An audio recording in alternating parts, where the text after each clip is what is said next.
He hadn't cried since the day they buried his mother, but standing in the summer heat, watching a woman clutch a torn suitcase with shaking hands, while a crowd of people walked past her like she was nothing, Caleb Thornton felt something crack open in his chest that he thought had turned to stone years ago. He didn't know her name. He didn't know her story. He only knew one thing. Nobody should ever stand alone like that. If this story already has your heart, subscribe to this channel, follow along until the very last word, and drop a comment telling me what city you're watching from. I want to see just how far this story travels. Montana Territory, summer 1886. The sun came down hard on the Thornton Ranch like it had a personal grievance. The kind of heat that turned the mountain air into something thick and mean. The kind that made horses restless and men short-tempered. But Caleb Thornton had worked through worse. He always had. He was up before the sun that morning, the way he'd been up before the sun every single morning for the past 11 years. His boots hit the floor of the empty cabin before the sky even thought about turning pink. He didn't need an alarm, didn't need a wife calling him to breakfast, didn't need anyone, or so he told himself. He was 37 years old, broad through the shoulders in a way that made door frames feel like an inconvenience. His hands were the hands of a man who had never once asked someone else to do what he could do. Himself scarred across the knuckles, calloused at the palms, steady as iron, even when the rest of him wasn't. His face had been weathered by 11 Montana winters and 11 Montana summers. And if there was any softness left in it, he hid it the way a man hides something he's ashamed of. They called him the mountain wolf around Harlan Creek. Not to his face, of course. Nobody said much of anything to Caleb's face except the bare minimum. Yes, sir. No, sir. Mornin', Caleb. The kind of words people used when they wanted to get through a conversation without getting too close to something they didn't quite understand. He was used to it. He'd grown up large and quiet, in a town that didn't know what to do with either of those things. His father had been the same way, a man of few words and enormous presence, the kind of man who communicated mostly through action and whose silence said more than most people's speeches. Caleb had inherited both the size and the silence, and somewhere along the way, the people of Harlan Creek had decided that a man who didn't talk much and took up too much space must have something to hide. He didn't.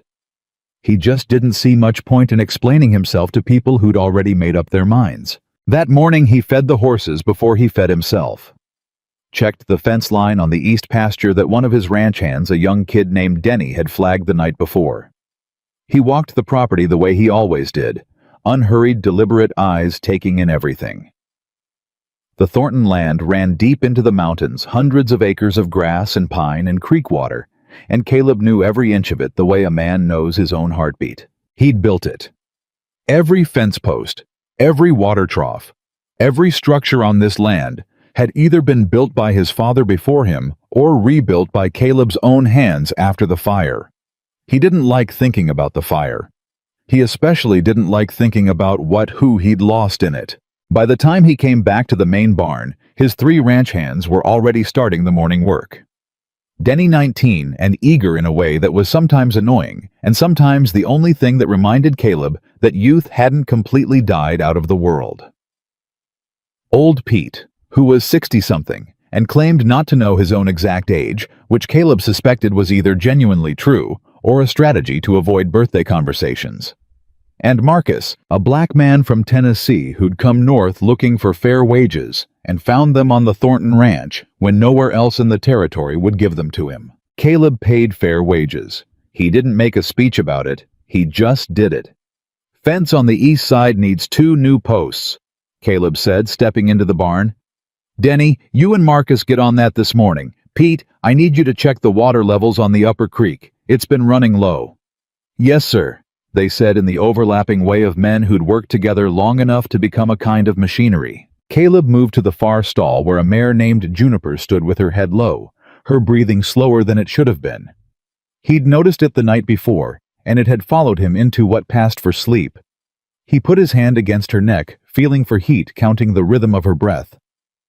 Still not right, he murmured. She'll come around, Pete said from the doorway. She's tougher than she looks. So is everybody, Caleb said, but he didn't look up from the horse.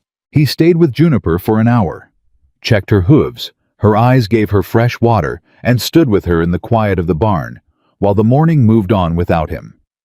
His hands were gentle in a way that would have surprised anyone who'd only ever seen him from a distance. People expected a man his size to handle things roughly, to move through the world with the blunt force of his own physicality. But Caleb had always believed that strength meant you could choose not to use it, that real power was in the restraint. He'd learned that from watching his father with horses. He'd tried to learn it in everything else too. He rode into Harlan Creek just before noon. He didn't go to town often. Once a week for supplies, maybe twice if something was needed urgently.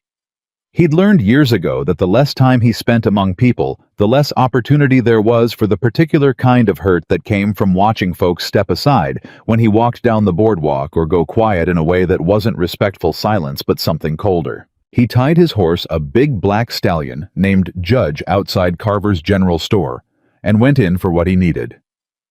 Flour, salt, some wire for the fence repairs, and a tin of the medicinal salve he used for the horses.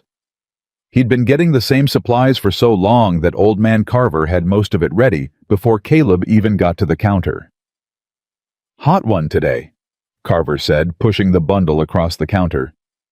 "Yes, sir," Caleb said. "Heard there's a woman come into town this morning," Carver said with the careful tone of a man sharing information he wasn't sure would be welcome. "Widow woman, young, came in on the early stage." Caleb put his money on the counter. "That's so. People been talking." Carver lowered his voice in the way men did when they wanted to gossip without calling it gossip. "Nobody knows her. No family here, no money.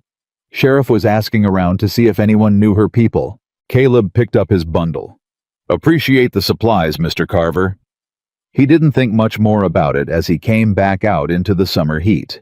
He had fence posts to sink, and a mare to worry over, and about 4 hours of work left before the light got bad. He didn't have time to think about a widow woman he didn't know. That's what he told himself.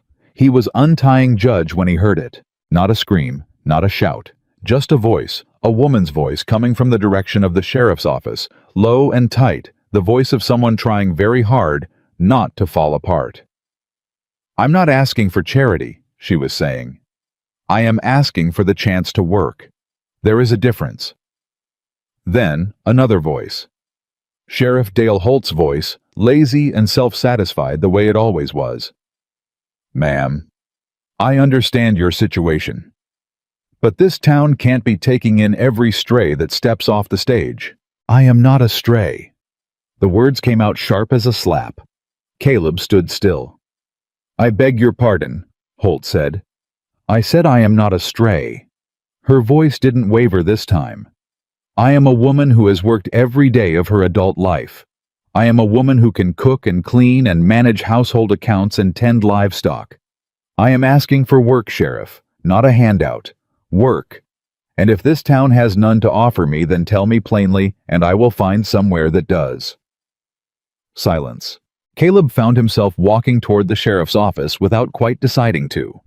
He came around the corner of the building and stopped. She was standing in the dusty street in front of the sheriff's office, and she was the word that came to him unbidden, was steady. Her back was straight. Her chin was up.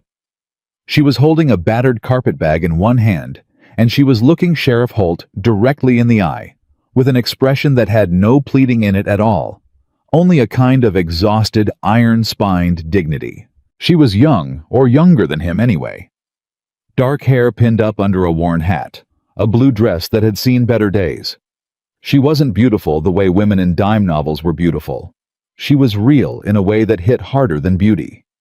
There were shadows under her eyes and a tension around her jaw that spoke of someone who had been holding herself together through sheer force of will for a very long time. Holt saw Caleb first. His eyes flicked over and something shifted in his expression, the faint wariness that Caleb's presence tended to produce in people. "Thornton," Holt said. "Can I help you?" "Just passing," Caleb said. The woman turned. She looked up at him, and he was used to that, the way people had to look up. And for a moment, he waited for the thing that usually happened. The step back. the slight tightening around the eyes that meant fear dressed up as something else. She didn't step back. She looked at him with those tired, clear eyes, and she said, "Are you the man who owns the big ranch north of town?" He blinked. "I am." "Do you have any work available?" Behind her, Holt made a small sound of surprise. Caleb looked at her for a long moment. Then he looked at Holt, who had the decency to seem at least slightly uncomfortable. Then he looked back at her. "What kind of work are you looking for?" "Any kind." No hesitation. "Cooking, cleaning, record-keeping. I have experience with livestock. I can manage a household. I learn quickly." She paused. "I am not asking to stay for free. I will work for a fair wage and a place to sleep. That is all I'm asking." "What's your name?" "Elizabeth Harper." "Where are you from, Miss Harper?" "Missouri originally. I've been in Colorado for the past 2 years." Something moved across her face briefly, grief or the shadow of it, and then was gone. "My husband passed. I had to leave." Caleb turned the information over slowly, the way he turned most things. There was no calculation in it, no strategy. He was simply a man who thought before he spoke, always had been, and he was thinking now about the stiffness in Holt's posture and the crowd of townspeople he could see gathering at a polite distance, watching with the barely concealed interest of people who had found their afternoon's entertainment. He thought about the empty cabin near the North Creek that he'd been meaning to find a use for. He thought about how Juniper needed more attention than he had hours in the day to give her. He thought about the ranch house that hadn't had a proper cooked meal in it since Pete's wife had moved back to Missouri 3 years ago. But mostly, if he was being truthful with himself, he thought about the way she'd said, "I am not a stray," and the way nobody in this town had thought to argue with Holt on her behalf until she had argued for herself. "I've got a cabin on the north edge of my property," he said. "It's small, but it's sound. You'd have your own space." He paused. "I need someone to help manage the household side of the ranch. Cooking some records, helping with the animals when needed. Pay is fair, and it's given on time." Elizabeth stared at him. "Why?" she said. "Why what? Why would you offer that to someone you don't know?" The question sat there between them in the summer heat. Holt was watching. The townspeople were watching. And Caleb stood in the middle of all of it and said what was true. Because somebody should. She said yes. Not immediately. She was careful he'd learn that about her. She thought things through, in the same deliberate way he did, but she said yes before the sun went down. She asked to see the cabin first. He showed her. She walked through it with a practical eye, checking the stove, the window latches, the roof for signs of leak. She asked about the water source, the outhouse, the distance to the main house. She asked about the other ranch hands, and he told her about Denny and Pete and Marcus, and she nodded slowly. "Are any of them the kind of man I'd need to worry about?" she asked. He met her gaze. "No." "Your word on that?" "My word." She thought for another moment. Then she set her carpetbag down on the cabin floor with the kind of finality that meant she'd made her decision. "All right," she said. "I'll need some things from town. Make a list. I'll see to it." She looked up at him then, and it was the second time that day she'd looked at him without stepping back, and he didn't quite know what to do with that. "Thank you, Mr. Thornton," she said. "Caleb," he said. She nodded once. Caleb.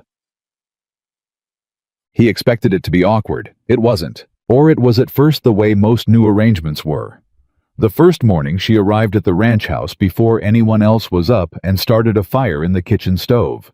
And when Caleb came down, he found her moving through the kitchen with the focused efficiency of someone who had been running a household for years. She'd found where everything was kept with a minimum of searching, and she'd started a pot of oats and coffee without asking his permission or his help. She handed him a cup when he appeared in the doorway. He took it, drank it, said nothing. She didn't fill the silence with nervous chatter which he appreciated more than he could have said. They found a rhythm faster than he'd expected. She ran the house like she'd been running houses all her life, which she had, she told him when he asked, the third or fourth evening when they found themselves both still in the kitchen after supper was finished. She'd kept house since she was 14, first for her family, then for herself and her husband. What was he like? Caleb asked. He wasn't sure why he asked. He wasn't usually a man who invited other people's personal history. Elizabeth was quiet for a moment, turning her coffee cup in her hands.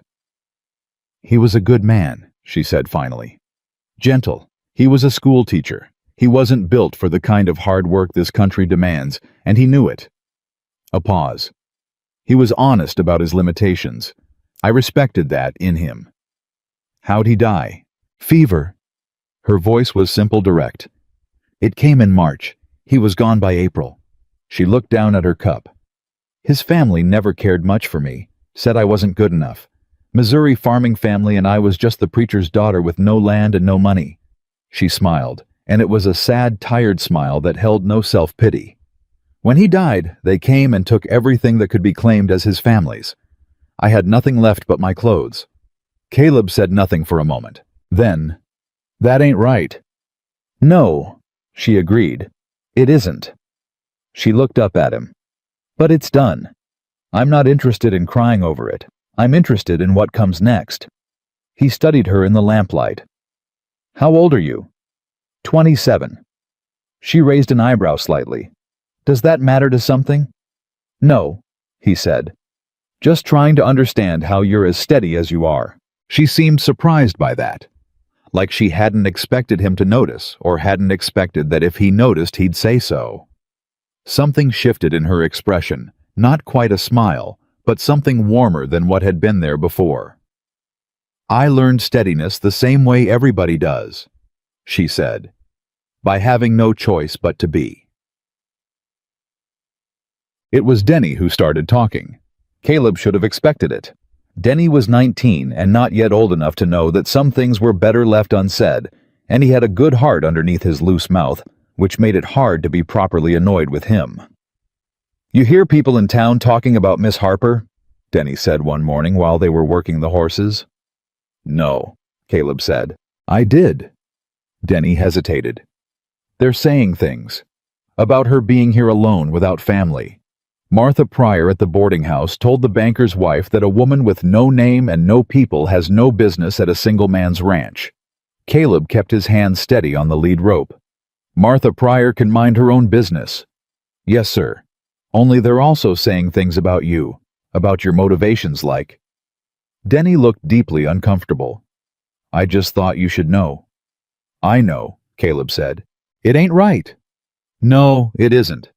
He looked at the young man. "But what's right and what people say are two different mountains, Denny. Always have been." Denny chewed on that for a moment. "Miss Harper know they're saying things." Caleb paused. He didn't know. He hadn't thought to wonder. He'd been so accustomed to ignoring what the town said about him that it hadn't fully occurred to him that she was the one who'd be carrying the heavier weight of it. He found her that afternoon on the porch of her cabin, sitting in the late daylight, with a ledger open in her lap. She was working through the ranch accounts he'd asked her to help organize the last 3 years of records, which Pete had been keeping in a method that was technically complete, but practically indecipherable, and she had a small frown of concentration on her face that he'd already learned meant she was somewhere deep in a problem, and didn't appreciate interruption. He knocked on the porch post anyway. She looked up.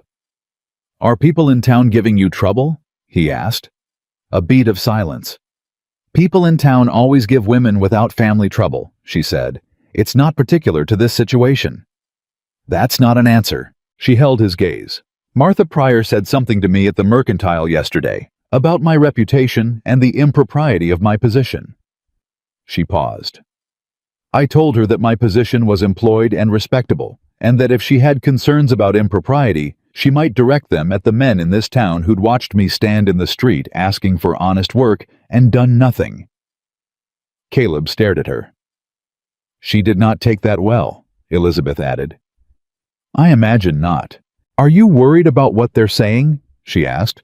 There was no challenge in it exactly. It was a genuine question. Caleb leaned against the post. "I stopped worrying about what Harlan Creek says about me around about 1879, he said. "They've been calling me the Mountain Wolf since I was 22. I've never asked anyone's permission for anything on my own land." Something in her face softened slightly. "Then I reckon we're in the same position." "I reckon we are." She went back to the ledger. He stood there a moment longer than he'd meant to. "For what it's worth," he said finally, "the men who work my land are decent men, and anyone who comes to this ranch with bad intentions about you will answer to me." She looked up again. "I believe you," she said. It was such a simple thing to say. Such a direct, uncomplicated thing. "I believe you." Not thank you with the performative gratitude he sometimes got from people who were afraid of him. Not a nervous smile and a quick change of subject, just plain, level-eyed belief. He walked back to the main barn with something strange and cautious settling in his chest. The night it rained was the night Caleb Thornton began to understand that he was in trouble. Not the bad kind of trouble. Not the kind he knew how to fight. The other kind. It had been 3 weeks since Elizabeth Harper had come to the Thornton Ranch, and in that time, the place had changed in ways that were hard to quantify and impossible to ignore. There was food in the evening that was actual food, not the functional sustenance that Pete put together when it was his turn to cook. There were records that made sense. There was someone who checked on the horses with him at night without being asked, because she'd noticed the pattern of his worry and matched it with her own attention. There was someone. He kept coming back to that. That night the rain came down hard, the way mountain summer rains did, sudden and heavy flooding down out of the peaks with no warning. He was in the barn when it started checking on Juniper, who'd been improving slowly and steadily under their combined attention. He heard the cabin door open and looked out through the barn doorway and saw Elizabeth crossing the yard in the rain, a lantern in one hand. She came into the barn soaked to the shoulders. "I checked the north fence line," she said, dripping. "The creek's running high but not over yet." He looked at her. "I didn't ask you to do that." "No," she said. "But I knew you were worried about it." She pushed wet hair back from her face and moved to Juniper's stall, checking the mare with practiced hands. "She sounds better tonight." "She is," he said. They stood together in the quiet of the barn while the rain hammered the roof, and it was the most natural thing in the world, her on one side of the mare, him on the other, the lamplight making everything warm and close. "You know what I noticed today?" she said. "What?" "There were 2 bags of flour left at the Hennessy place this morning. The Hennessy's have got 5 kids and Tom's arm is still bad from that fall last spring." She looked at him across the horse's back. "They told me someone had been leaving supplies. Every 2 weeks or so. Left before dawn, never saw who." He said nothing. She studied him. "Pete told me it's been going on for 3 years." Still nothing. "Caleb." "It ain't a big thing," he said. "It is," she said quietly. "It is a very big thing." She held his gaze. "Why haven't you told anyone?" "Because then it wouldn't be about helping them," he said. "It'd be about me wanting people to know I'm helping." She was quiet for a long moment. "Do you know," she said, "that in the 3 weeks I've been here, not a single person in this town has said anything good about you to me? Not one." She paused. "And in those same 3 weeks, I have watched you spend an hour with a sick horse every single morning. I've watched you pay 3 men fair wages without being asked to. I've watched you not charge the Delaney family when their fence crossed onto your land." She looked at him steadily. "I know who you are, Caleb Thornton, and I want you to know that I know." The rain fell outside. Juniper breathed slow and even between them. And Caleb Thornton, who had spent 11 years believing that no woman would ever look at him and see anything worth keeping, stood very still and said nothing, and felt the crack in his chest from that first morning open a little wider. He didn't sleep that night. That wasn't unusual. Caleb had been a poor sleeper for years. His mind was the kind that didn't know how to stop working just because the sun had gone down. But that night, it wasn't the ranch accounts, or the fence line, or Juniper's breathing that kept him staring at the ceiling of his cabin. It was 11 words. "I know who you are, Caleb Thornton, and I want you to know that I know. He turned them over and over the way you turn a stone in your hand, feeling for the edge of something sharp. He kept waiting to find the catch in it. The angle. The particular kind of pity that sometimes dressed itself up as understanding. He'd had that before, women in town who were kind to him in the careful way you're kind to a large dog you're not sure about. Warm enough at a distance, never quite comfortable up close. Elizabeth Harper wasn't kind to him at a distance. She looked at him straight on. She talked to him like he was a man whose words were worth hearing. She pushed back when she disagreed with him, which had happened twice already, once about the way he was pricing the late summer hay, and once about whether Denny was ready to take on more responsibility with the horses, and both times she'd done it without flinching, without the nervous sideways glance that said, "I hope this doesn't make you angry." She just said what she thought. He wasn't sure he'd ever had that. Not from a woman, not from anyone who wasn't already on his payroll and therefore contractually obligated to at least pretend to respect him. He was still thinking about it when he heard the horses go restless just before dawn. He was on his feet and out the door in under a minute, crossing the dark yard to the barn, with his hand already moving toward the rifle he kept beside the door. It was a reflex, not a panic. 11 years of mountain ranching taught a man that restless horses in the dark meant something had come in from the tree line. Could be a mountain lion. Could be a bear nosing around the feed. Could be nothing more than a coyote passing close enough to catch the wind wrong. He came into the barn and stopped. Elizabeth was already there. She was standing in the middle of the barn aisle in her boots and a heavy coat thrown over what was clearly her night clothes, a lit lantern in one hand and a pitchfork handle in the other. Not the pitchfork itself, just the handle which she'd apparently grabbed from the wall on her way in. She was looking toward the back of the barn, where the horses were still shifting uneasily in their stalls. She didn't look scared. She looked ready. "Bear," she said without turning around. "I can smell it." He stood there for a second. "You hear it before I did." "I'm a light sleeper." She finally turned and looked at him, taking in the rifle. "Is that loaded?" "Always." She nodded, accepting that the way she accepted most information, quickly, practically filing it away. "It's around the back, I think. It came in from the creek side." They dealt with the bear together. It was an old one, big, slow, interested in the grain storage more than in trouble. Caleb fired one shot into the ground 10 feet from it, and it lumbered back into the dark without much argument. Elizabeth held the lantern high the whole time, steady-handed, not flinching at the shot. When it was done, she let out a long breath that was almost a laugh. "That's the second one this summer," she said. "Third," he corrected. "One came in early June before you got here." She looked at him with something that might have been the beginning of a real smile. "You're keeping count." "On this ranch," he said, "you keep count of everything." She looked at him for just a moment longer than the conversation required. Then, she hung the lantern back on its hook and started checking the horses one by one, running her hands down their necks, speaking to them in a low, steady voice that he could hear but not quite make out the words of. He watched her work. She moved through the barn like she'd been doing it all her life. No wasted motion, no hesitation. Like she knew exactly where she belonged in a space and how to take up exactly the right amount of it. He turned away before she could catch him looking. "Go back to sleep," he said. "Probably should," she agreed without moving. They both stayed until the horses settled.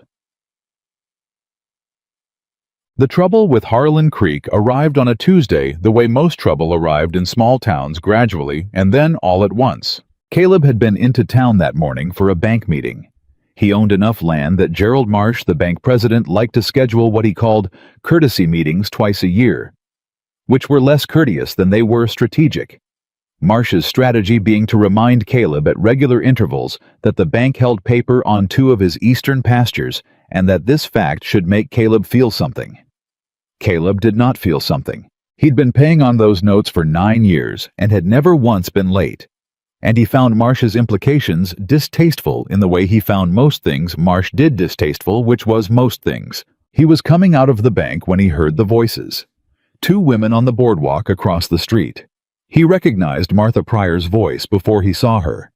She had the kind of carrying voice that seemed to be engineered for maximum spread, like a broadcast system nature had developed specifically for small-town gossip. "It isn't decent," Martha was saying. "A widow woman living on a single man's ranch with no chaperone and no family.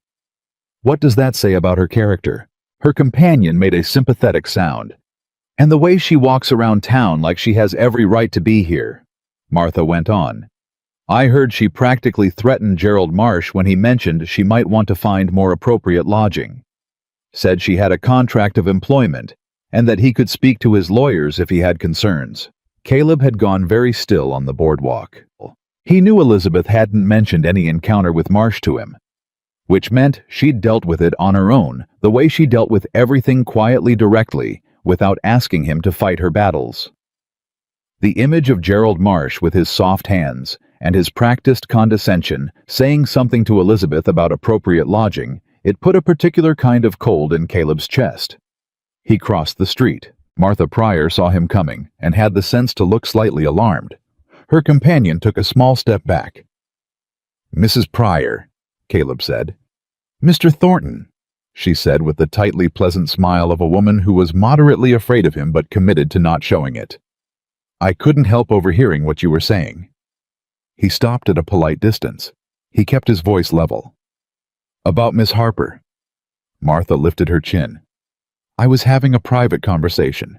You were having it at full volume on a public boardwalk," he said, "which makes it less private than you might think."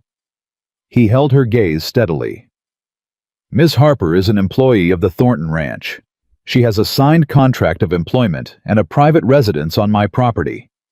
Her character is not a subject that needs discussing on any street in this town. Mr. Thornton, I understand your position, but people will talk." "People always talk," he said. "The question is whether what they're saying is true, and what they're saying about Elizabeth Harper isn't." He paused. "I'd appreciate it if you kept that in mind." He walked back to his horse without another word. His hands were steady, his face was calm. But something was moving underneath all of that, something that had been building slowly for weeks and had just found its first outlet in defense of a woman who hadn't asked him to defend her and probably wouldn't thank him for it. He was right about that last part. When he told her that evening what had happened, she put down the dish she was drying and turned to face him with an expression that was caught somewhere between gratitude and exasperation. "You didn't have to do that," she said. "I know. I can handle Martha Pryor. I know that too." He leaned against the kitchen doorframe. "I wanted to." She studied him for a moment. Why? He thought about lying. He thought about a safer, cleaner answer that kept everything at a manageable distance. He'd been doing that for 11 years, keeping things at a manageable distance, and it had kept him very safe and very alone, and he was getting tired of both. "Because the things they're saying aren't right," he said. "And because you've been handling things on your own for a long time, and I didn't want you to have to handle this one too." The silence that followed was different from the silences they usually let sit between them. This one had more weight to it. "Gerald Marsh came to see me last week," she said. He straightened. "What did he say?" "He said that my presence at the ranch was drawing unwanted attention to the bank's investment interest in your land." She said it evenly, like she was reading from a ledger. He implied that a woman in my situation should think carefully about the kind of reputation she was building. "What did you say to him?" Something flickered in her eyes. "I told him that his investment interest in the ranch was a matter between him and you, and that my employment was a matter between me and you, and that if he conflated the two, I would be delighted to explain the difference to whatever lawyers he wished to involve." Caleb stared at her. "He left," she added. "I imagine he did." "I wasn't going to tell you," she said. "I didn't want you to feel like you needed to." She stopped. Chose different words. "I don't want to be a problem for you, Caleb. You gave me a chance when nobody else would. The last thing I want is to bring trouble to your door." He pushed off the door frame and came fully into the kitchen. He stopped a few feet from her, close enough that she'd have to look up at him, and he said, "Elizabeth, look at me." She looked. "You are not a problem," he said. You have not been a problem for one single day. And Gerald Marsh has been a problem for me since 1881, so I'd appreciate it if you didn't take responsibility for his bad character. A beat. Can you do that? A long moment. Then the corner of her mouth moved. Not quite a smile. Something quieter and more real than a smile. I can try, she said. It was Marcus who first said it out loud. They were mending fence on the west boundary. Caleb, Marcus, and Denny, a long, hot, ugly job that required focused hands and offered the mind too much freedom to wander. Marcus was the kind of man who paid attention to everything and said very little, which meant that when he did say something, it was worth hearing. They were a good hour into the work when Marcus said without looking up from the wire he was pulling, "You smile more." Caleb didn't answer. Since Miss Harper came, Marcus continued, you smile more. You talk more. Last Tuesday you asked Denny about his mother. He paused. You never asked anybody about their mother before. I asked Pete about his back last April, Caleb said. That's a medical question, Marcus said. Not the same thing. Denny, who had clearly been waiting for someone braver than himself to open this door, jumped through it with the enthusiasm of someone who had absolutely nothing to lose. He's right, boss. You even laughed last Thursday. I heard it from the other barn. It scared me a little because I didn't recognize the sound at first. Get back to work, Caleb said. Neither of them got back to work, not immediately. She's good people, Marcus said quietly. She's real good people, and she looks at you like... He stopped himself. Like what? Caleb said. Marcus glanced at him sideways. Like you're somebody worth looking at. Caleb put his hammer down. He looked out across the mountain property, his land, his fence line, the earth he'd spent 11 years working into something from almost nothing, and he felt the ache of it more clearly than he had in years. Not the ache of loneliness exactly, something more precise than that. The specific ache of a man who could see a thing he wanted and couldn't yet bring himself to reach for it. She's an employee, he said. Yes, sir, said Marcus. She's got a life to rebuild. She's got her own plans. She didn't come here to... He stopped. No, sir. Marcus agreed. A pause. She looked at me the same way when she found out you've been leaving food at the Hennessy place, Denny said helpfully. I saw her face. She looked like somebody had just told her something she'd already sort of suspected, but was still surprised to have confirmed. Caleb picked his hammer back up and went back to the fence. Marcus looked at Denny. Denny looked at Marcus. They both went back to work. The twist came from the east the way bad news usually came to Harlan Creek. It was a Thursday morning 5 weeks after Elizabeth had arrived, and Caleb was in the yard when he saw the writer. He knew something was wrong before he could have said why there was a quality to the way a man rode when he was carrying urgent news. A particular urgency in the horse's pace that had nothing to do with hurry and everything to do with anxiety transmitted through the reins. The rider was Tom Hennessy with his bad arm and his worried eyes, and he pulled up outside the yard fence and called out before he'd fully stopped. Caleb, there's a man in town, a lawyer they say, looking for Miss Harper. Caleb set down what he was holding. What kind of lawyer? The kind Gerald Marsh is talking to behind closed doors, Tom said. They were in the bank this morning when I went in for the Henderson payment. I heard the man named Whitmore from Denver. Richard Whitmore. Tom's jaw was tight. He's asking questions. About Miss Harper's husband. About his property in Colorado. A pause. About her. Caleb was already moving toward the house before Tom finished speaking. He found Elizabeth in the kitchen, and he watched her face as he told her the name. He'd seen Elizabeth Harper afraid exactly once the night she'd first arrived and stood in the street in front of Holt's office with her carpet bag and her chin up and her eyes not quite steady. She'd mastered it so quickly that he'd almost doubted he'd seen it. He'd learned since then that she was not a woman who showed fear easily or willingly. She showed it now. It was brief, a second, no more. Her eyes went wide, and then her jaw set, and her hands, which had been holding a kitchen towel, went very still. Richard Whitmore, she said. You know him. He was my husband's family's lawyer." Her voice was level, careful. After James died, Whitmore was the one who delivered the papers claiming the family property. He was the one who told me I had no legal standing to contest the estate. She set the kitchen towel down slowly. He told me if I left Colorado quietly, there would be no further action. And if you didn't? Her eyes met his. He implied that a woman alone with no family and no money would not enjoy the experience of a legal dispute against the Whitmore family. Caleb stood very still. What does he want now? I don't know. Her voice finally fractured just at the edge. She controlled it, immediately pulled it back. I don't know, Caleb. I did everything they asked. I left. I came north. I started over. She looked down at her hands.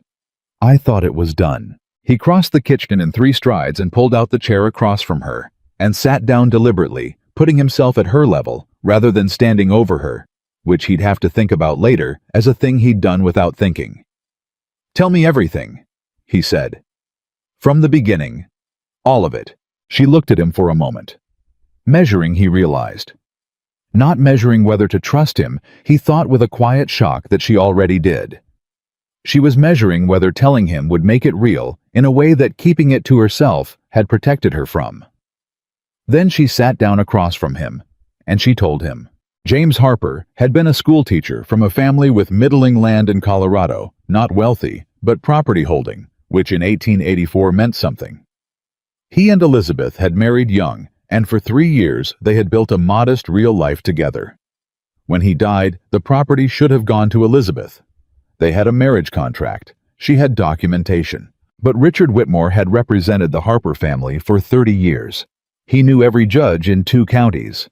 And when Elizabeth had tried to contest the estate, she'd found herself staring down a legal apparatus that was perfectly designed to exhaust and overwhelm a woman, alone with no resources and no advocates. There was a second document, she said. Whitmore produced it at the final hearing. A codicil to James's will supposedly signed 3 months before he died. She looked at her hands on the table. James was already sick 3 months before he died. He could barely hold a pen. I told the judge that. He said I had no supporting evidence. A pause. The codicil left everything to James's brother. You think it was forged? Caleb said. I know it was forged, she said quietly. I watched my husband's hands fail for 6 months before he died. I know what his signature looked like at the end. That document wasn't his hand. She looked up. But I couldn't prove it. And Whitmore knew I couldn't prove it. So I left. Caleb was quiet for a long moment. Why is he here now? He said. If they already won. That was the question that sat between them like a stone. Elizabeth pressed her lips together. When I left Colorado, I had a small box of James's personal documents, letters, records he kept himself.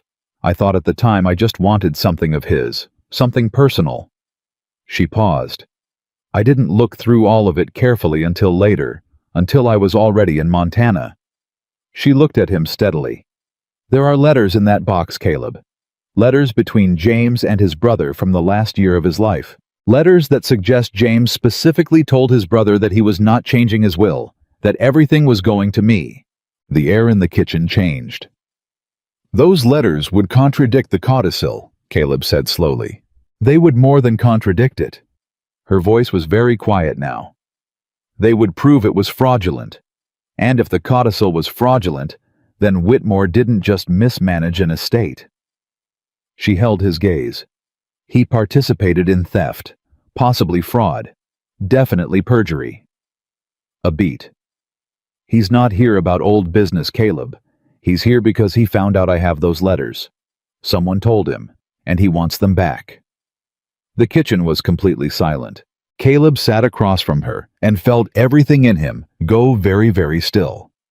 The particular stillness that preceded not anger exactly, but something colder and more purposeful than anger. The stillness of a man who has just understood exactly what he is dealing with and is already thinking 3 steps ahead. Where are the letters? He said. She met his eyes. Somewhere safe, He nodded once. He didn't push. He filed away the trust that was in that answer she hadn't told him where they were, which meant she was still protecting herself, still maintaining the ability to walk away if she needed to. He understood that. He respected it. He would have done the same. "What do you want to do?" he asked. She blinked, like the question had surprised her. "What do I—" She stopped, started again. "People don't usually ask me what I want to do." "I'm asking." She was quiet for a long moment. Outside, he could hear Denny's voice in the yard, the sound of horses moving, the ordinary sounds of the ranch going on around this extraordinary stillness in the kitchen. "I want to fight," she said finally. "I have always wanted to fight. I've never had anywhere to stand while I did it." He looked at her across the table. "You've got somewhere to stand now," he said. He meant the ranch. He meant the employment contract. He meant the legal and physical resources of the Thornton land, and name which in Harlan Creek and the surrounding territory amounted to something real. But the way she looked at him when he said it suggested she might have heard something more than that. He wasn't sure he was ready to think about that yet. Richard Whitmore came to the ranch the following morning. Caleb had expected a man in an expensive coat, and he wasn't wrong. Whitmore was 50-something broad through the middle, with the kind of face that had once been handsome and had settled into something more calculated. He came with a younger man who had the look of a hired assistant, and he came smiling, which Caleb distrusted more than he would have distrusted a scowl. He met them at the yard gate. "Mr. Thornton," Whitmore said, extending his hand. "Richard Whitmore of Whitmore and Associates in Denver. I appreciate you receiving me." Caleb looked at the hand for a half-second before shaking it. "Mr. Whitmore, what can I do for you?"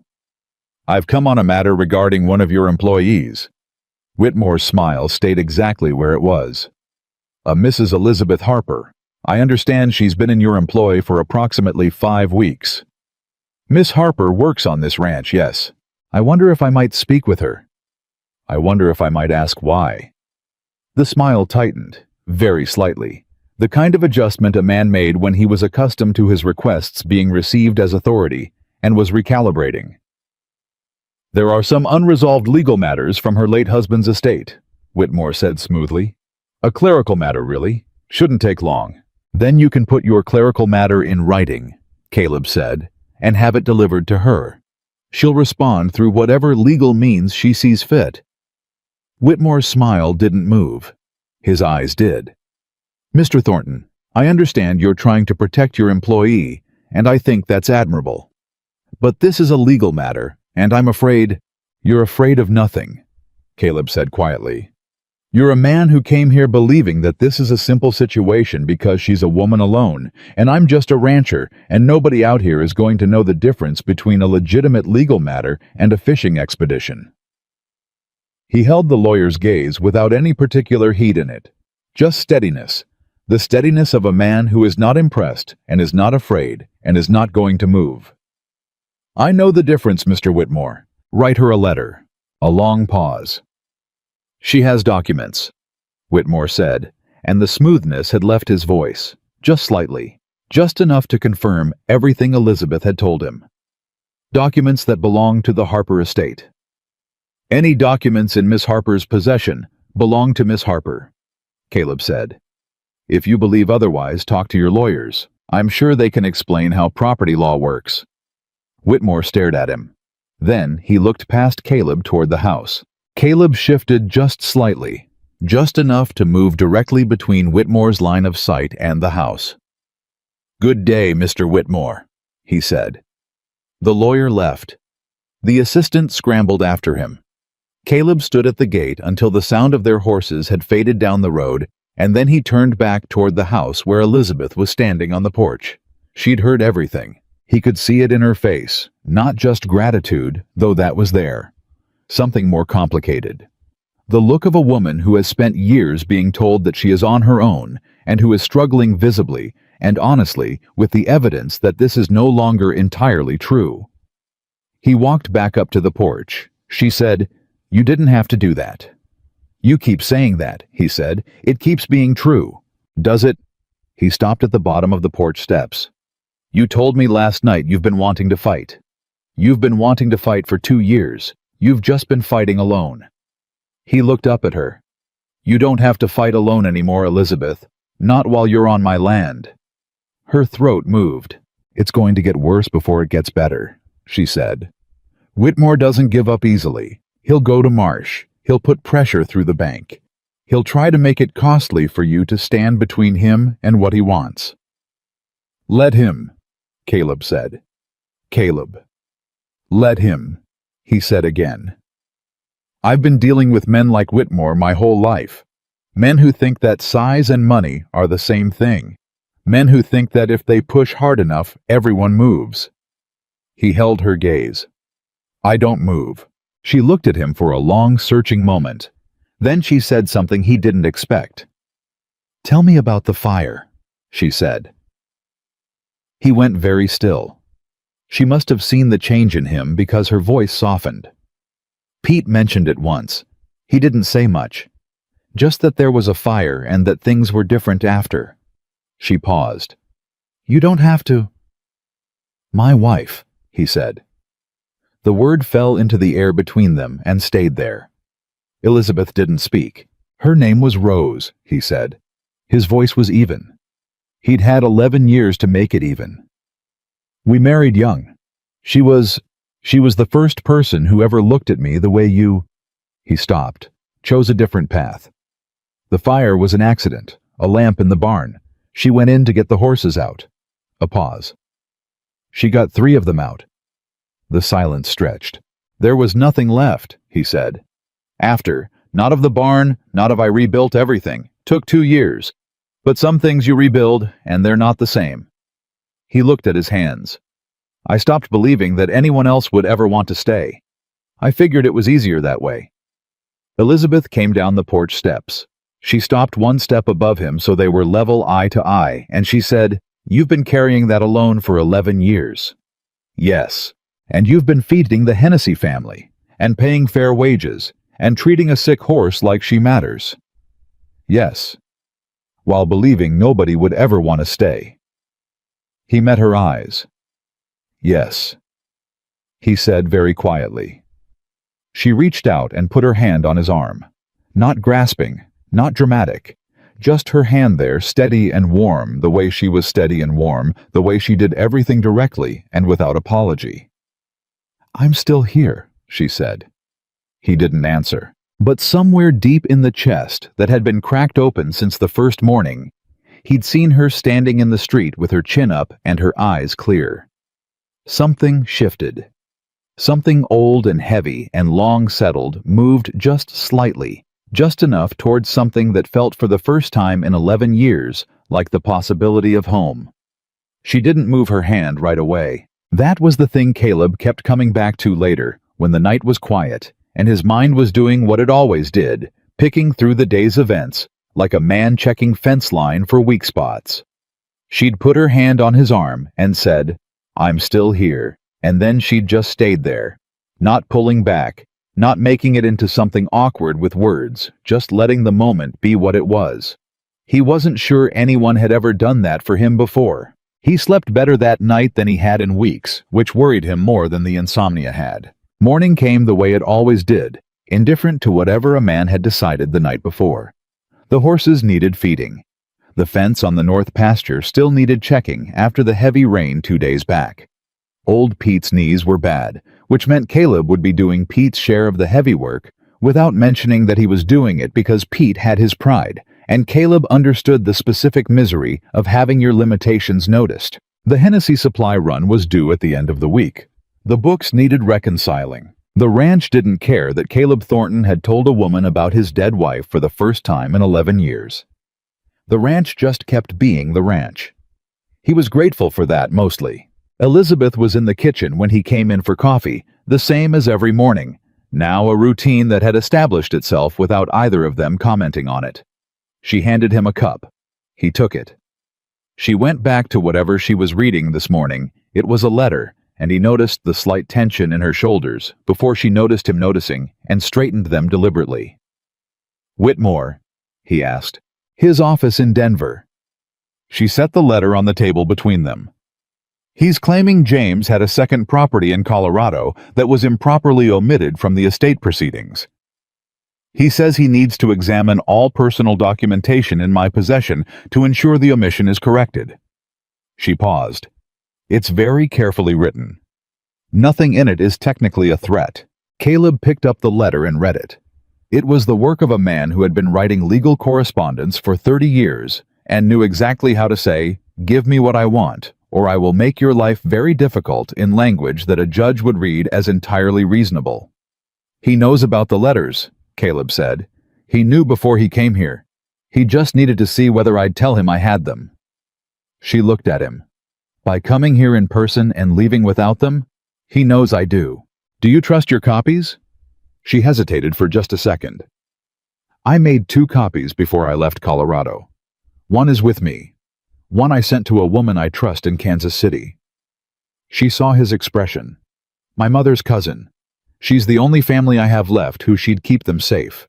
She'd know what to do with them if something happened. He absorbed that. Filed away the part where she'd said if something happened with the matter-of-fact tone of a woman who had thought carefully about her own vulnerability and made provisions for it. I want to write to someone, he said. Who? A man I know in Helena, Arthur Graves. He's the federal land commissioner, but before that he practiced law for 20 years, and he has no patience for men like Whitmore. He watched her face. He owes me a favor, a real one. I want to write to him and explain the situation. Elizabeth was quiet for a moment. You do that, she said. It wasn't quite a question. I'd do that, he confirmed. She looked at the letter on the table, then back at him. Caleb, I need you to understand something. When I told you I wanted to fight last night, I meant that. But I also meant that it's my fight. I'm not asking you to carry it. I know you're not asking. Then why? Because I want to, he said simply. Same reason I told Whitmore to leave. Same reason I said what I said to Martha Pryor. He held her gaze. Elizabeth, you said you've never had anywhere to stand while you fight. I'm telling you that you do now. That's not me taking over your fight. That's me giving you ground to stand on. The look on her face was something he couldn't quite name. Not quite gratitude. Something that sat below gratitude, deeper and more complicated. The look of a woman who was trying to figure out what to do with something she'd wanted for a very long time and had stopped believing she'd ever get. She picked up her coffee cup. Write your letter, she said. The shift in Harlan Creek happened so gradually that Caleb almost missed the moment it tipped. It started with small things. The way Gerald Marsh's teller looked at Elizabeth when she came in to deposit the ranch accounts, a look that had shifted from the neutral blankness of a man ignoring a difficult situation to something more pointed, more deliberate. The way 2 ranchers' wives who had been civil to Elizabeth for weeks suddenly found reasons to be elsewhere in the mercantile when she was shopping. The way Sheriff Holt stopped her one afternoon in the street to ask, in his laziest voice, whether she'd given any more thought to finding more permanent lodging in town. I have permanent lodging, she told him, at the Thornton Ranch. Well now, Holt said, that may have been fine for the summer, but people are starting to talk, and a woman in your position might want to think about, my position, Elizabeth said, is employed sober and current on my contractual obligations. Is there something specific you'd like to discuss, Sheriff? Because I have accounts to deliver before noon. She'd told Caleb about it that evening, not because she was frightened, but because she had noticed the pattern and wanted him to know she'd noticed it. She laid it out the way she laid everything out systematically, without drama, with the clear-eyed analysis of a woman who understood that information was its own kind of protection. It's coordinated, she said. It's not just gossip. Someone is encouraging it. Marsh, Caleb said. Or Whitmore through Marsh. She looked at him across the kitchen table. He can't come after the documents directly, not without establishing a legal basis that he hasn't got. So he's doing the next best thing. He's trying to make your position in this town uncomfortable enough that you'll want me gone. Caleb looked at her. Does he know me at all? He said. Something flickered in her eyes, almost amusement.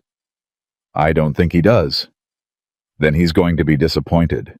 What Caleb did next was not a grand gesture. It was the opposite of a grand gesture. He simply went about his business in Harlan Creek the way he always did, except that now when he went to town, Elizabeth came with him. Not because she needed an escort, because he asked her if she'd like to, and she said yes, and they walked the boardwalk of Harlan Creek together in the full Montana summer heat, and anyone who wanted to stare could stare. He introduced her when introductions were called for as Miss Harper. And he did it with the easy certainty of a man who sees no reason to apologize for anything. He disagreed with Old Man Carver about the price of wire, and Elizabeth caught his eye over the counter and nearly smiled. He ran into Tom Hennessy, and they talked for 10 minutes about the North Pasture water levels, while Elizabeth and Tom's oldest daughter discussed a book they'd both apparently read.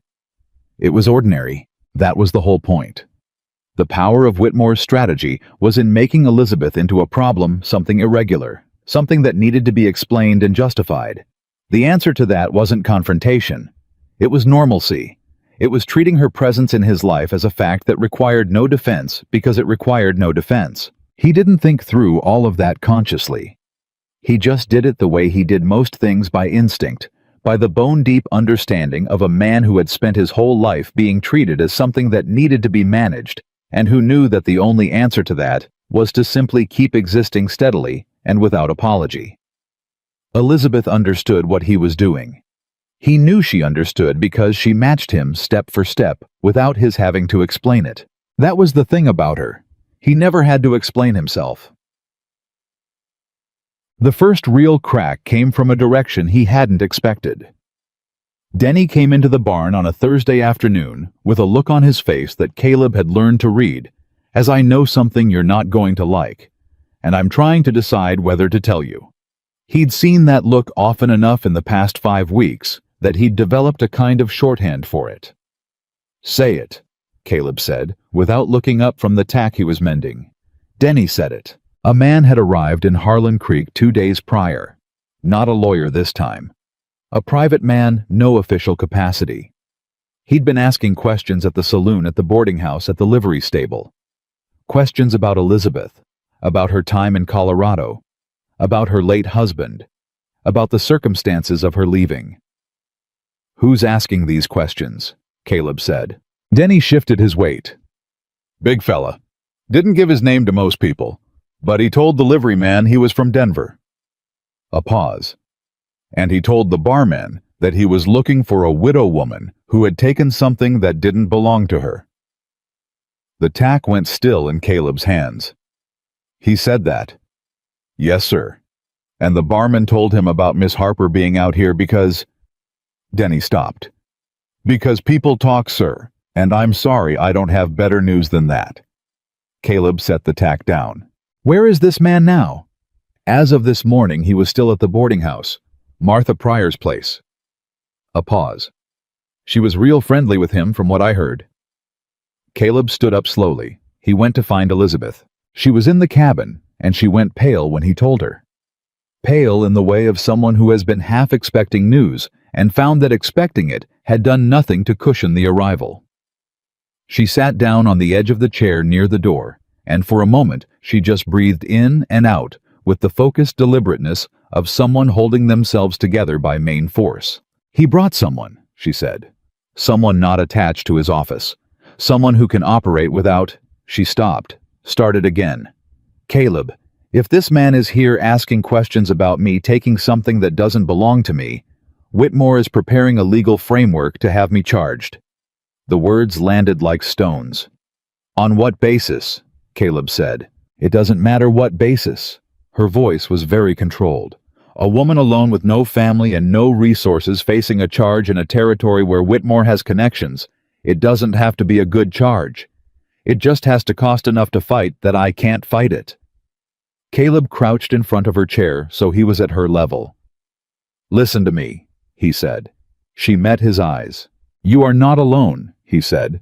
You have not been alone since the day you came to this ranch. And before you tell me again that you're not asking me to carry this, I know. I know you're not asking. I am telling you as clearly as I know how that I will stand in front of every single one of these men for as long as it takes. Not because you need me to, because it is right, and because—" He stopped. He hadn't meant to leave it there. The sentence had had a different ending when it started, an ending that would have said something true, but would have also said more than he was certain he had the right to say yet. She was looking at him very carefully. "Because," she said. He stood up. "Because a good man does what's right." He said which was true, and which was also not the full answer, and from the way she watched him stand, he thought she knew that. "Your letter to Helena," she said after a moment. "Did you send it? 2 days ago?" "How long before we hear back?" "A week. Maybe less if Graves is in Helena and not out on survey." She nodded slowly, turning the timeline over in her mind. He watched her think, watched the particular quality of stillness that came over her when she was working through a problem, the way her eyes went slightly distant, and her hands went quiet in her lap. He'd seen it enough times to recognize it. It was one of the things he'd started cataloging about her without meaning to, the small specific things, the way she thought, the way she moved through a barn, the way she said his name, Caleb. 2 syllables, direct, like she meant it. "I need to write to my mother's cousin," she said. "I need to tell her to keep those copies safe, not just stored safe, hidden. I'll get you whatever you need." "I can manage paper and a pen on my own," she said, a small edge in it, not anger, more like someone reclaiming a handhold.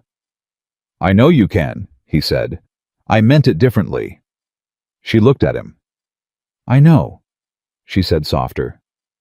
"Dear." The man from Denver showed up at the ranch gate on a Saturday. His name, as it turned out, was Cord Jessup, and he was not a lawyer, and he was not precisely a lawman either. He was the kind of man whose exact occupation shifted depending on who was asking and what they were willing to pay, which meant he was the kind of man Caleb recognized immediately and did not like at all. He was big, not Caleb's kind of big, which was the big of a man who had grown into himself slowly and with a great deal of physical labor, but the deliberate big of someone who had cultivated their size as a professional tool. He had the eyes of a man who was accustomed to people stepping back when he looked at them. He rode up to the yard gate, and Caleb was already standing there. "Thornton," Jessup said. "That's right. I'm here to speak with Elizabeth Harper. Got a message for her from her late husband's family." "Leave it with me," Caleb said.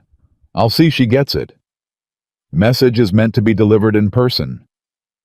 "Then you're going to be waiting a long time," Caleb said. "Because nobody gets onto this property to speak with any employee of mine without my knowing the nature of their business first. That's how this ranch works." He held the man's gaze without shifting his weight. "What's the message?" Jessup studied him.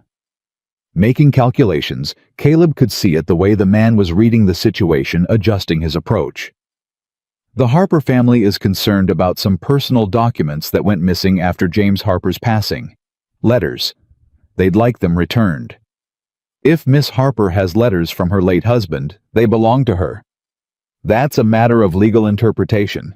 Then get a lawyer to write her a legal letter," Caleb said. "Whitmore seems to have plenty of paper and time. He can manage one more." Something moved in Jessup's face.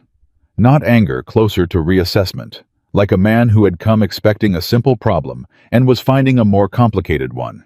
"Mr. Thornton," he said, and his voice had changed slightly. Dropped into something more level, more private. The voice of a man switching from the public performance to the real negotiation. "I think you understand what's at stake here better than you're letting on. And I think you're a smart enough man to know that protecting somebody else's secrets on your own land is a complicated business." A pause. "Especially when the bank holds paper on 2 of your pastures." There it was. Caleb felt the cold move through him. Not fear. Nothing like fear. Something cleaner. The specific clarity that came from understanding that the threat had finally been made explicit. "Get off my land," he said. "Mr. Thornton." "I won't say it twice." Jessup looked at him for a long moment.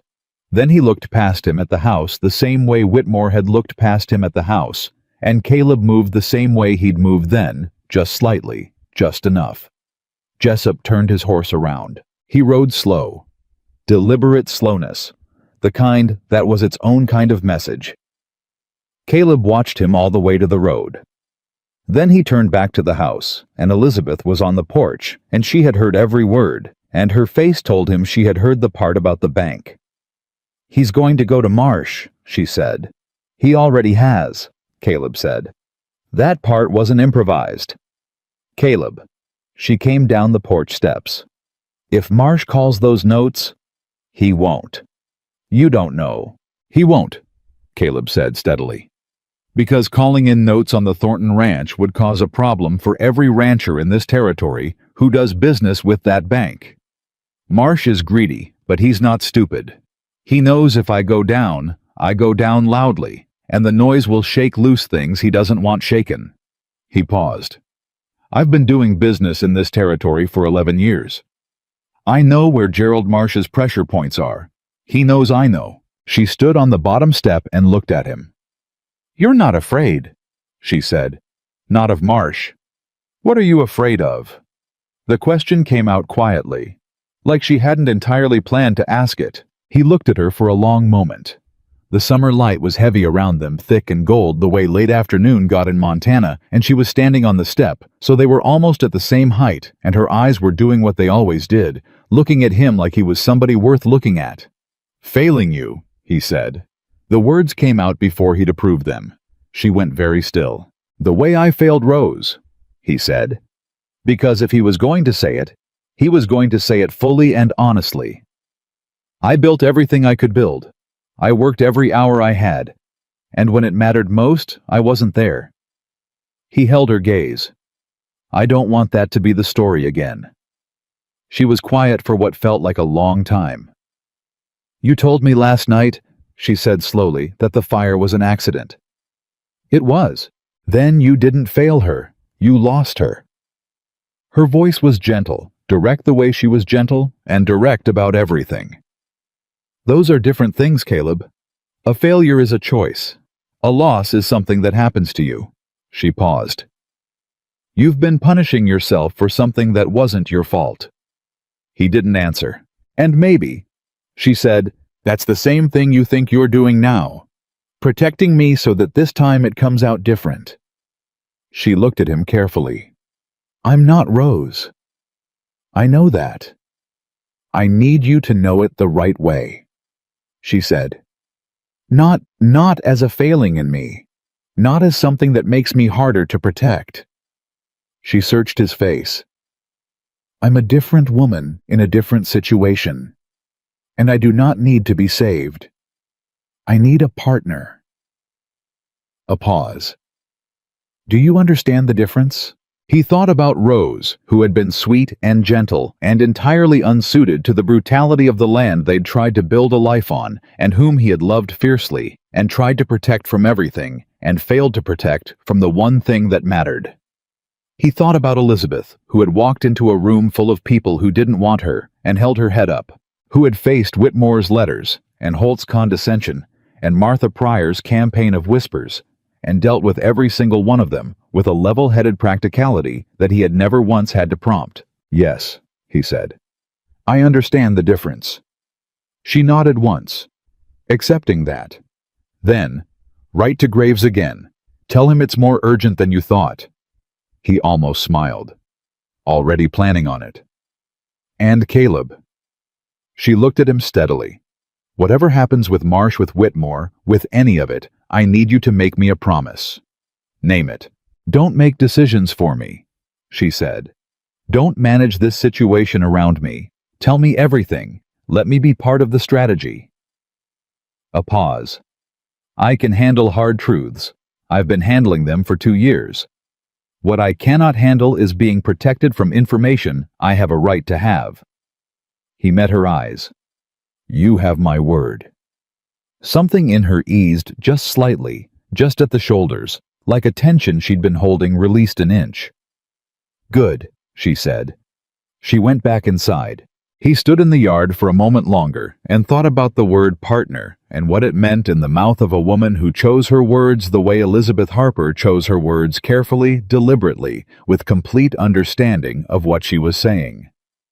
He thought about it for considerably longer than was probably practical. The letter from Arthur Graves arrived on a Wednesday, which was 9 days after Caleb had sent his own, which meant Graves had turned it around faster than the schedule required, which told Caleb that Graves had understood the urgency and prioritized accordingly. He read it twice in the yard before he went to find Elizabeth. Graves knew Whitmore. That was the first thing. Knew him professionally, knew his reputation, knew 3 other situations in Colorado and Wyoming where Whitmore had been adjacent to estate proceedings that had ended poorly for the women involved. He couldn't prove anything. Nobody had been able to prove anything, which was how Whitmore had kept operating, but Graves had been watching. The second thing was better. There was a federal circuit judge named Harris coming through Helena in 6 weeks. A man with a clean reputation and a particular interest in cases involving fraudulent estate proceedings, he'd made a name for himself 3 years ago, overturning a corrupt probate decision in Wyoming that everyone in legal circles had assumed was untouchable. Graves wanted to know if Elizabeth's documents were solid. If they were solid, he thought there might be a case worth making. Caleb brought the letter to Elizabeth in the cabin where she was working through the ranch accounts, and he watched her read it. He watched her face go through several things: surprise, careful hope, the particular caution of someone who had hoped before and been hurt by it, and then settle into something that was quieter and more serious than any of those things. She read it a second time. "He's real," she said. "Graves. He's a man you actually trust. He's a man who helped me get the Eastern Pastures out of a fraudulent land claim in 1882, Caleb said. When the original surveyor had taken money from the neighboring rancher to misplace the boundary markers. He paused. He did it because it was right, and he didn't ask for anything back except that I remember it. She looked at the letter again. 6 weeks. 6 weeks. Whitmore will move before 6 weeks, she said. If he's going through Marsh and Marsh applies pressure to you through the notes, if he gets Jessup to keep asking around town, if he... She stopped, looked up at him. We need to give him something to focus on, something that makes him think he's winning. Caleb tilted his head slightly. What kind of something? He thinks I have the original documents here on the ranch. She set the letter down and looked at him with the expression he'd come to recognize as her thinking out loud face, the one that meant ideas were moving fast and she was following them. What if I did, Elizabeth? Not the real ones, the copies I have here. She held his gaze. If Whitmore thinks he's close to getting what he wants, he might slow down the pressure campaign. Buy us time to get to Graves before he escalates. A pause. Let him think he almost has it. Delay him. And if it doesn't work? Then we lose nothing. We weren't going to lose anyway, she said simply. But if it does? 6 weeks, he said slowly. 6 weeks? She agreed. He looked at her. Really looked at her at the particular way her mind worked, the practical courage of a woman who had been backed into corners before and had learned to think from inside them, who could look at a bad situation and find the angle nobody else had spotted. When did you figure this out? He said. Just now, she said. You figured out a legal strategy against a Denver lawyer in about 45 seconds. She looked mildly surprised. Is that fast? He stared at her for a moment. Then he said, I'll talk to Pete about keeping an eye on the cabin at night. Jessup has the look of a man who doesn't stay hired if he isn't producing results. That's what I was thinking, too. Of course it was. She caught the edge of something in his voice and looked at him sideways. Was that a compliment? It was an observation, he said. But his voice had done something he hadn't authorized it to do, something warmer than an observation, and she heard it. She ducked her head back to the letter. I'll write to my cousin tonight. Update her on the timeline. And I'll write to Graves. Tell him we have solid documents and we need the 6 weeks. Yes, she paused. Caleb. When this is over, she stopped. Started again. I want you to know that whatever happens coming here was the right decision. Whatever else this becomes or doesn't become. She was looking at the letter, not at him. You gave me back something I thought I'd lost permanently. What's that? She looked up. The belief that good men exist, she said. He held her gaze for a moment. Felt the weight of those words settle into him, felt them find the place that had been empty and cold for 11 years, and sit there warm and unexpected, like sunlight through a window he'd forgotten was there. He nodded once. He walked back out into the summer heat. And Caleb Thornton, who had stopped believing anyone would ever stay, began for the first time to let himself think about what it might mean if she did. The plan lasted 4 days. That was how long it took for Richard Whitmore to stop being patient. Caleb had expected more time. He'd read Whitmore as a man who worked methodically, who preferred legal architecture to direct action, who would take weeks to build pressure through Marsh and Jessup, rather than risk a move that could be witnessed and documented.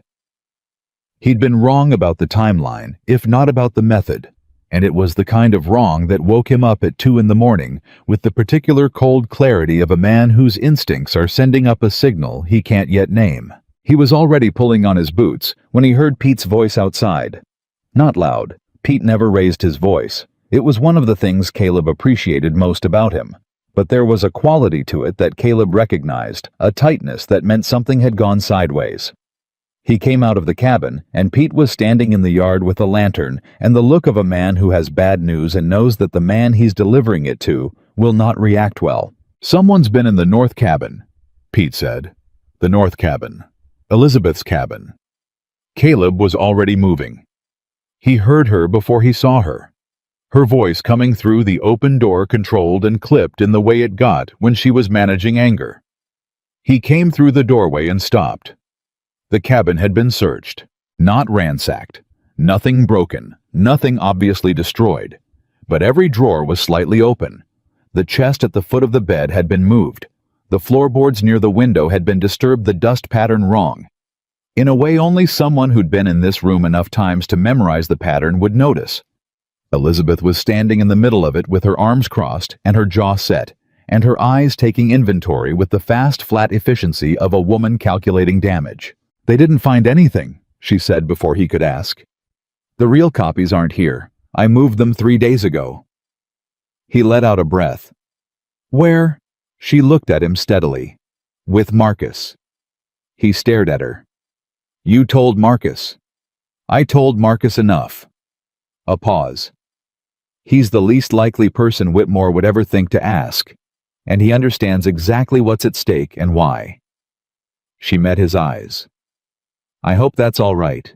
He thought about Marcus, who had come north from Tennessee looking for fair treatment, and found it on the Thornton Ranch, and had never once in 4 years given Caleb any reason to doubt his character.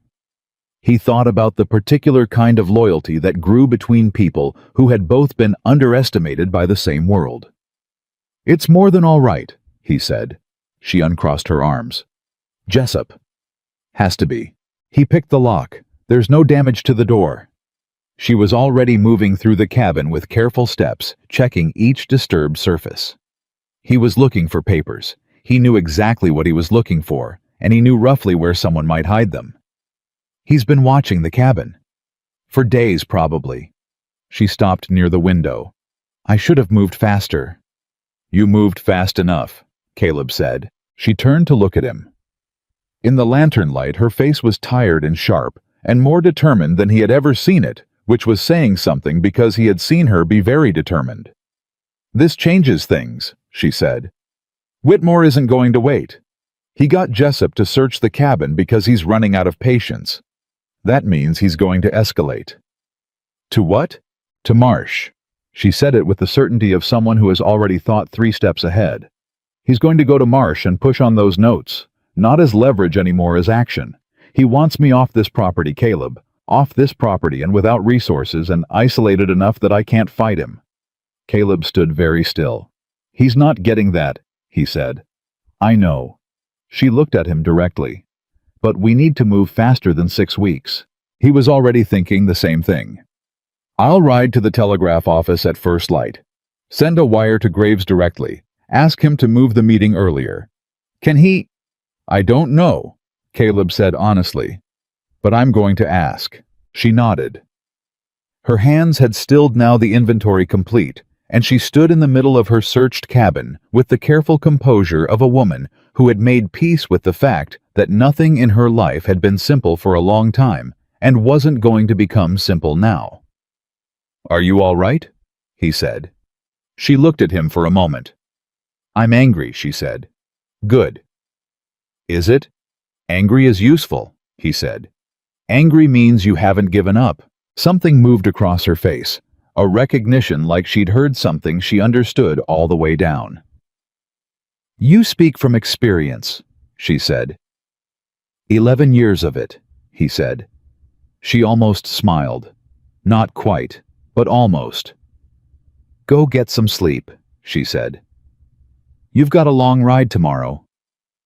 Pete will sit outside tonight. Caleb.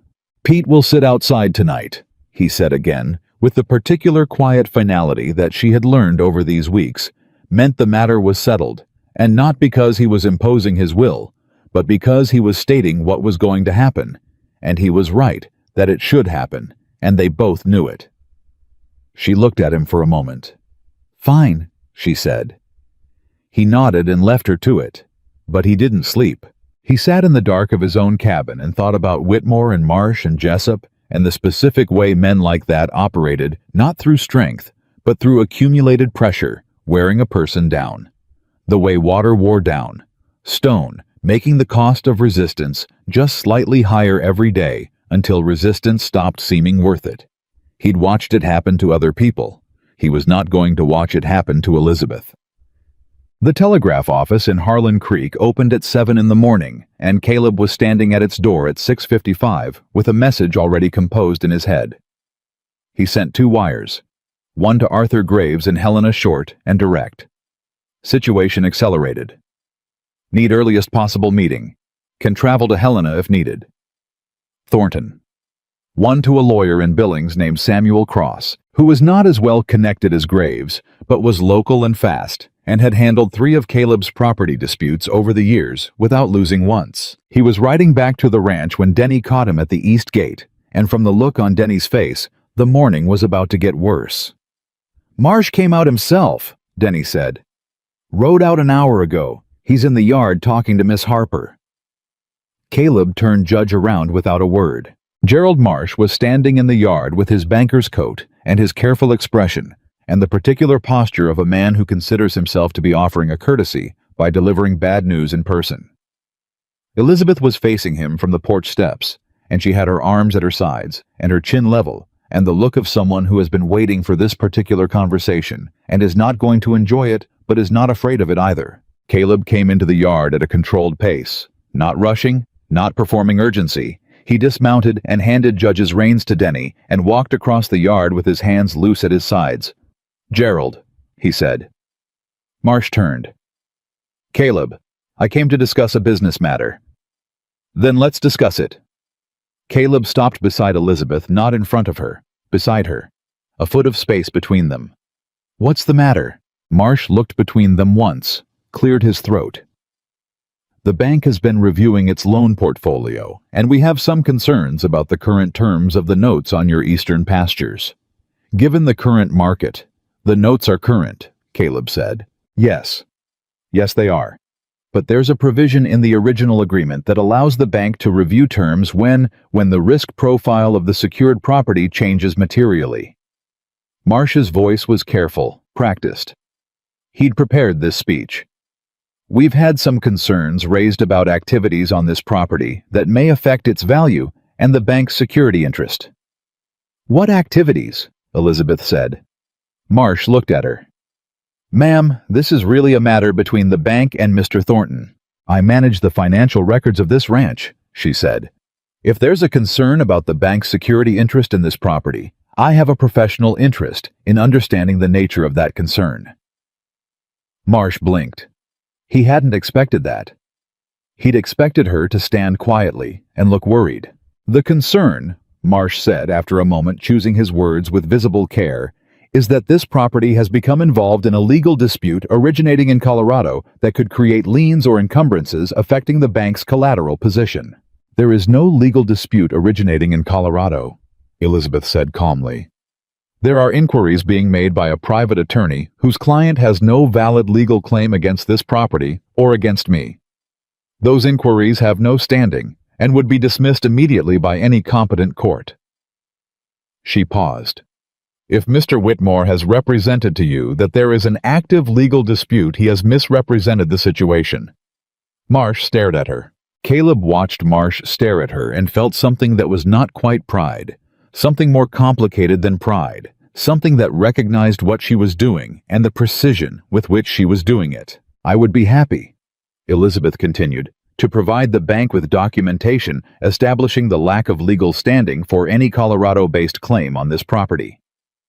I would also note that a premature or unsupported invocation of the material change provision in Mr. Thornton's loan agreement would likely interest federal banking regulators who have been increasingly attentive to the use of such provisions as pressure instruments rather than legitimate risk management tools. The silence in the yard was total. Denny had stopped moving somewhere behind Caleb. Even Judge had gone still. Marsh opened his mouth, closed it. I'll take that documentation, he said finally. I'll have it to you by end of week, Elizabeth said. Marsh looked at Caleb. Caleb held his gaze without expression. Marsh looked back at Elizabeth, and something in his face had shifted, not respect exactly, but the recalibration of a man who has arrived expecting a certain kind of problem and found a substantially different one. Good day, Miss Harper, Marsh said. Good day, Mr. Marsh. He left. The yard was quiet for a moment. Then Denny said from somewhere behind them, Holy. Denny, Caleb said. Yes, sir, Denny said, and was silent. Caleb turned to look at Elizabeth. She was looking after Marsh's retreating figure with an expression that was somewhere between exhausted and satisfied. When she turned to meet his eyes, the satisfaction won out slightly. Federal banking regulators, he said. It's true, she said. There was a case in Wyoming 2 years ago. I read about it. You read about federal banking regulation cases. James was a school teacher, she said. We couldn't afford much entertainment. I read everything I could find. A pause. I didn't know it would be useful. He looked at her for a long moment. Elizabeth, he said. I need you to know something. She waited. When I asked you to come work on this ranch, he said, I thought I was doing you a kindness. She raised an eyebrow slightly. I was wrong, he said. You have done more for this ranch and for me in 6 weeks than... He stopped, started again. I want to renegotiate your contract. She blinked. My contract?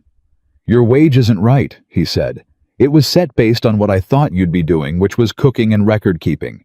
You're doing considerably more than that. She stared at him for a moment. Then she laughed an actual laugh, short and surprised and real, the kind of laugh that came out before a person decided whether to allow it. He'd heard it twice before, and he'd been cataloging it without admitting he was cataloging it. You want to renegotiate my contract? She said. Right now. After Gerald Marsh just threatened your banknotes. The two things aren't connected, he said. Caleb. They're not, he insisted. The wage has been bothering me for 2 weeks. She shook her head slowly, and she was still smiling, really smiling, the one that reached her eyes, the one he'd seen maybe 4 times, and that he would have been embarrassed to admit he counted. Fine, she said. We can renegotiate. Good. She looked at him a moment longer. Thank you, she said, for being beside me, not in front of me. He held her gaze. I'm learning the difference.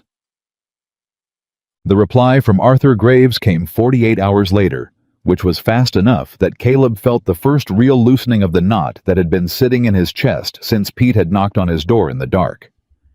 Graves could come to them. Not Helena Graves would ride south himself with Judge Harris's written authorization to take preliminary testimony and examine documentation relevant to a potential federal fraud case. He could be in Harlan Creek within 10 days. He needed Elizabeth's documents and her sworn testimony. He needed Caleb's account of Whitmore's visit and Jessup's search of the cabin. And he needed them to hold on for 10 days without Whitmore getting what he was after. Elizabeth read the letter 3 times. 10 days, she said. 10 days, Caleb confirmed. She set the letter down and looked at her hands on the table. He'll try again before then. Yes. Jessup will try to get into the cabin again, or he'll try to follow me somewhere, or Whitmore will manufacture some legal instrument that gives him the right to demand the documents. She thought through it out loud, the way she did, quick and methodical. We need to make sure the documents are somewhere Jessup can't reach, and somewhere that a legal instrument couldn't be served. Marcus took them to the Hennessy place last night, Caleb said. She looked up fast. You talked to Marcus. He came to me, Caleb said. He said he'd been thinking about it and the cabin was too obvious now. Tom Hennessy agreed to keep them. He paused. Tom has 5 children and no patience for men who cheat widows. Her throat moved. She looked back down at the letter. Tom doesn't know what he's agreeing to. Tom knows everything, Caleb said. I told him last night. You... She stopped. When did you... After Pete came off his watch at midnight and reported that Jessup had ridden past the property line twice. He held her gaze. I moved fast. She was quiet for a moment. He expected her to say something about managing things without her. She'd been clear about that, and he'd been trying to honor it. But she didn't. You told me everything you did and why, she said slowly. Yes. You didn't just do it. No. He paused. I wanted to. The habit is it's an old habit, but I remembered what you said. She looked at him steadily. You actually listened. I actually listened. Another moment of quiet. I'm not sure I've met many men who do that, she said. He didn't say anything to that. There wasn't anything to say that wouldn't be either self-congratulatory or dishonest, and he was neither. He just held her gaze and let the statement sit. 10 days, she said again with a different quality this time. Less dread. More steel. 10 days, he said.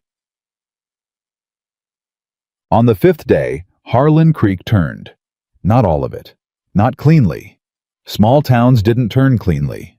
They shifted gradually the way a tide shifted, pulling one way and then another, driven by forces that weren't always visible until you felt the change underfoot. What happened was this: Tom Hennessy went to the Mercantile on a Wednesday afternoon, and when Martha Pryor started in on the subject of Elizabeth Harper and the impropriety of her situation, Tom Hennessy, quiet Tom with his bad arm and his 5 children, said, "That woman has brought more dignity to this town than anyone who's been talking about her, and I'd appreciate it if you left the subject alone." Martha Pryor was so surprised she dropped a jar of preserves. By Thursday, the story had moved through town the way stories moved through small towns, faster than a horse, slower than a telegraph, and transformed somewhat in the journey.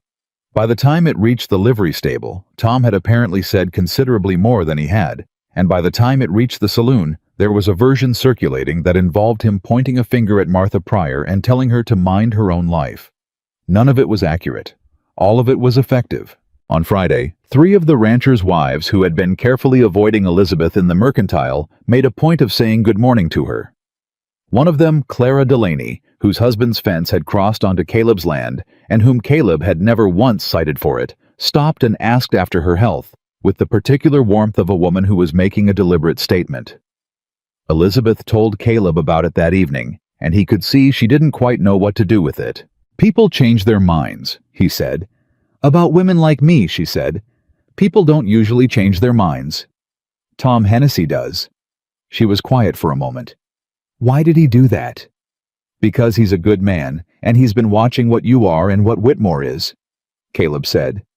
"And because good men get tired of staying quiet." He paused. "He told me he wanted to." She looked at him.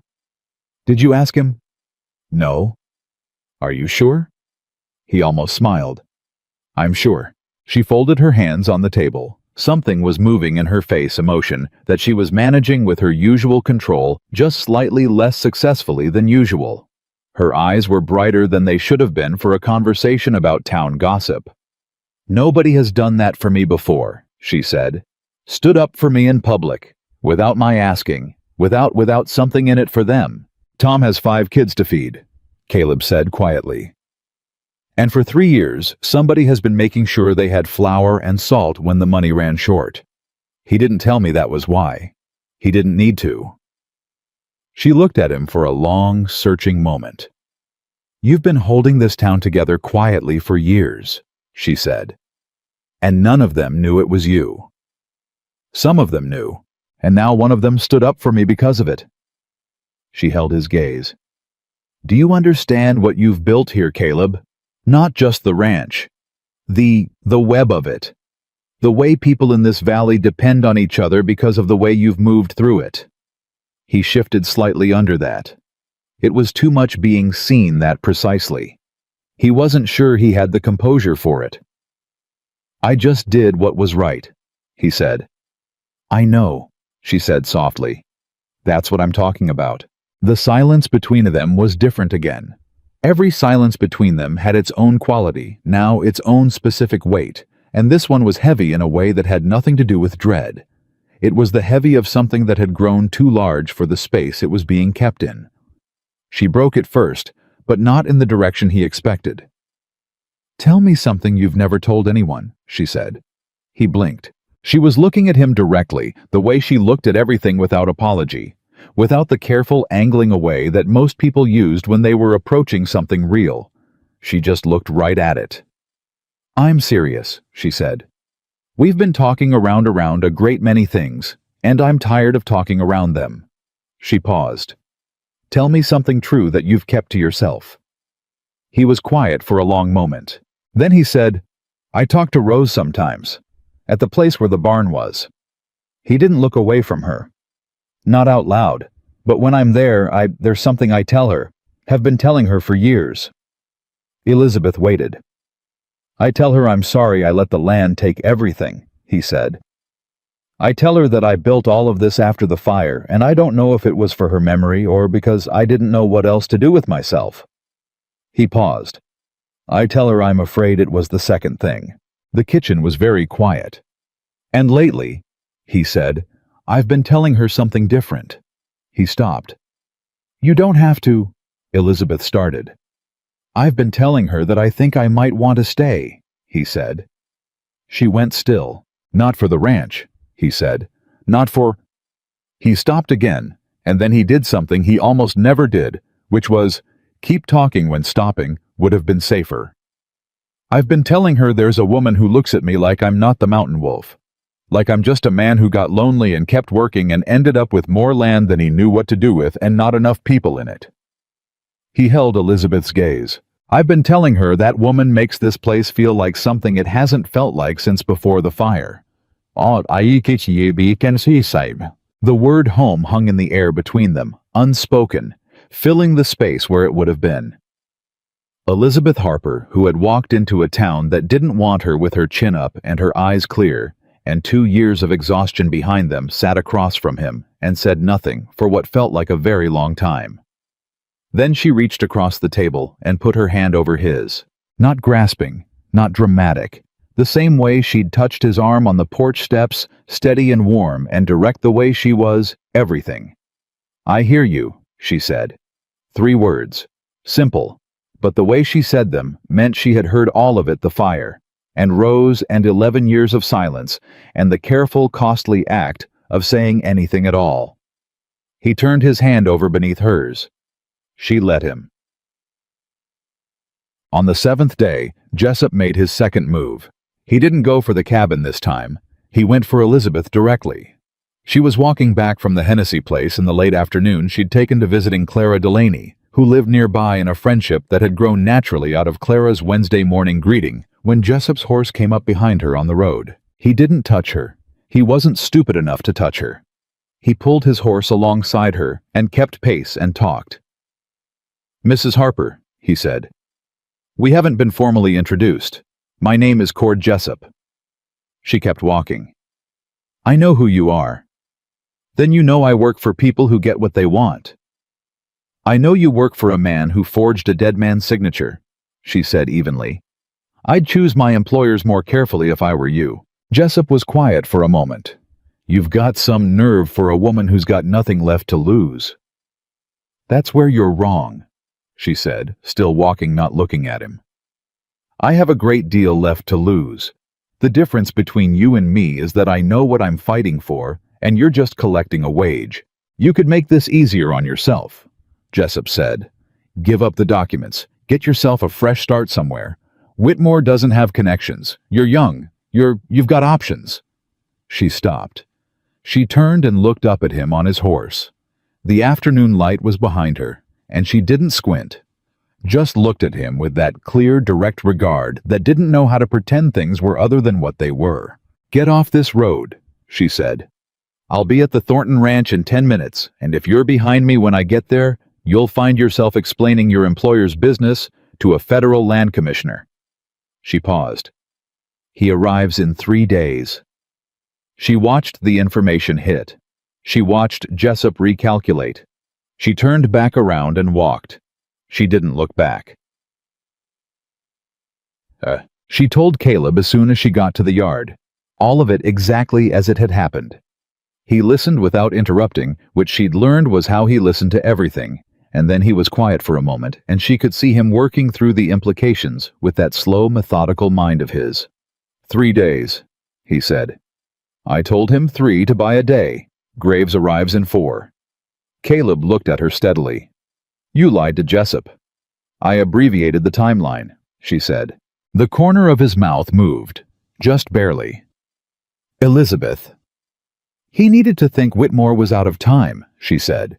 If Jessup reports back that we're expecting federal presence in 3 days, Whitmore has to decide whether to escalate further and risk federal attention or pull back and reassess.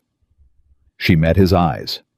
Men like Whitmore don't risk federal attention, not when they can regroup. And if he calls the bluff, then we handle it, she said simply. He looked at her for a long moment. You walked away from Jessup on a mountain road, he said. Yes. Without flinching. I've been walking away from men who wanted to frighten me for 2 years, she said. I've gotten fairly good at it. He shook his head once slowly, and the expression on his face was something she was learning to recognize, the expression of a man who kept being surprised in the same direction over and over, and was no longer entirely sure what to do with that. Come inside, he said. Denny is making something that he calls stew, and I am withholding judgment until I taste it. She laughed.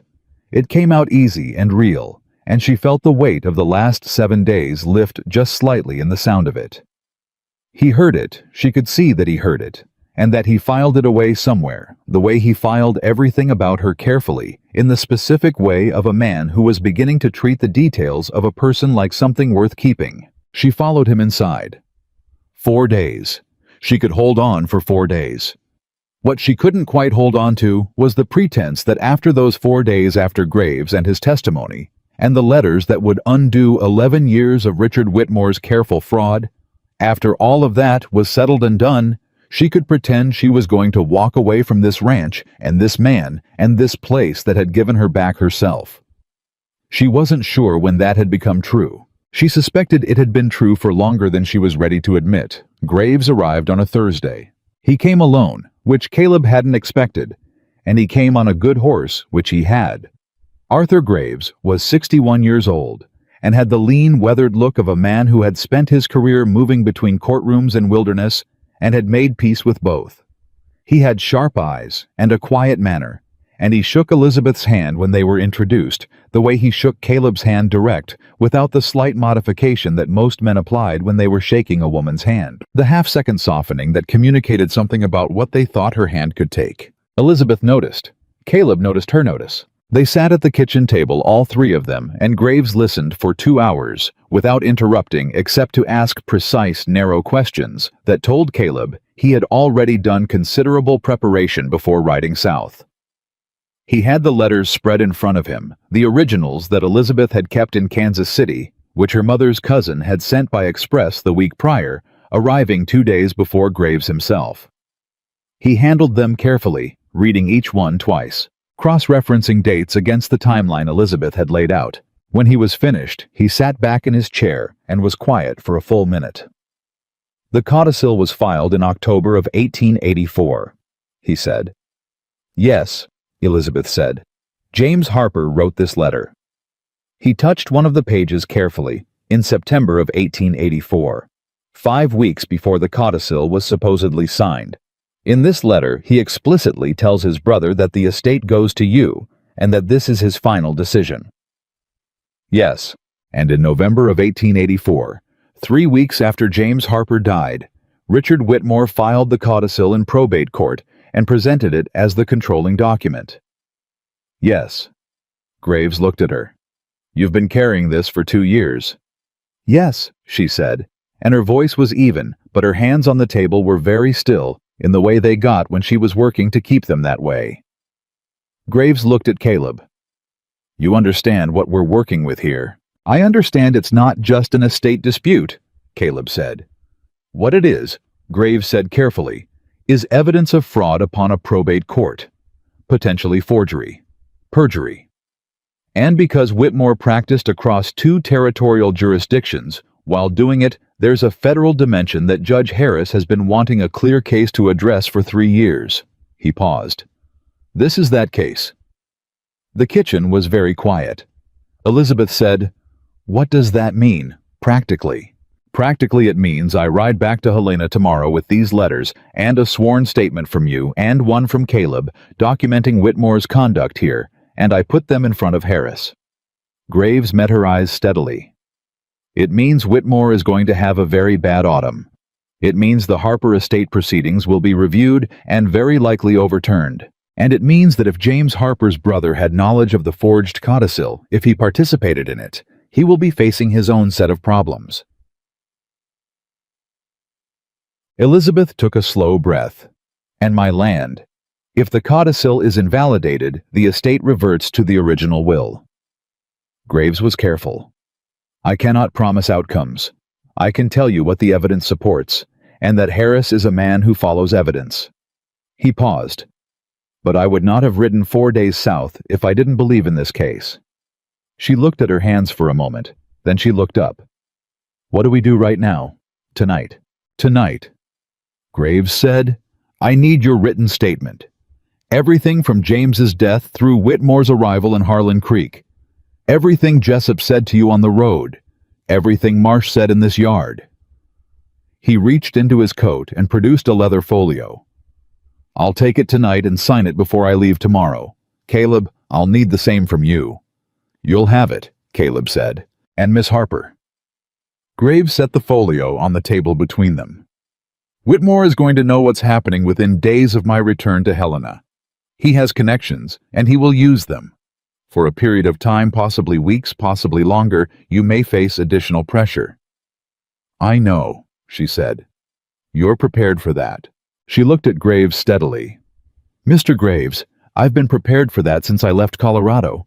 I'd rather face it with something fighting back than spend another 2 years running." Graves studied her for a moment.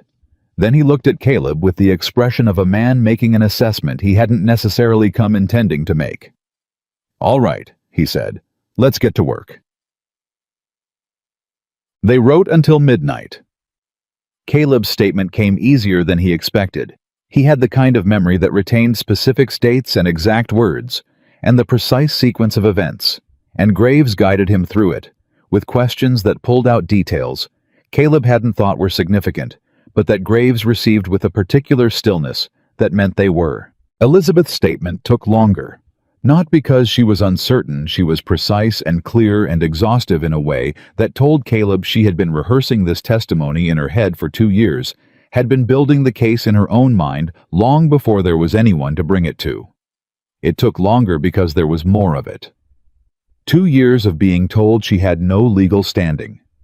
2 years of a fraudulent document standing between her and what her husband had meant to leave her. She laid it out with the careful, controlled voice of a woman who understood that emotion was a weapon that cut the person holding it when used incorrectly, and who was saving hers for something more useful. When they were done, and Graves had reviewed both statements and signed them as a federal officer receiving sworn testimony, he stood up and stretched and looked at the clock on the kitchen wall.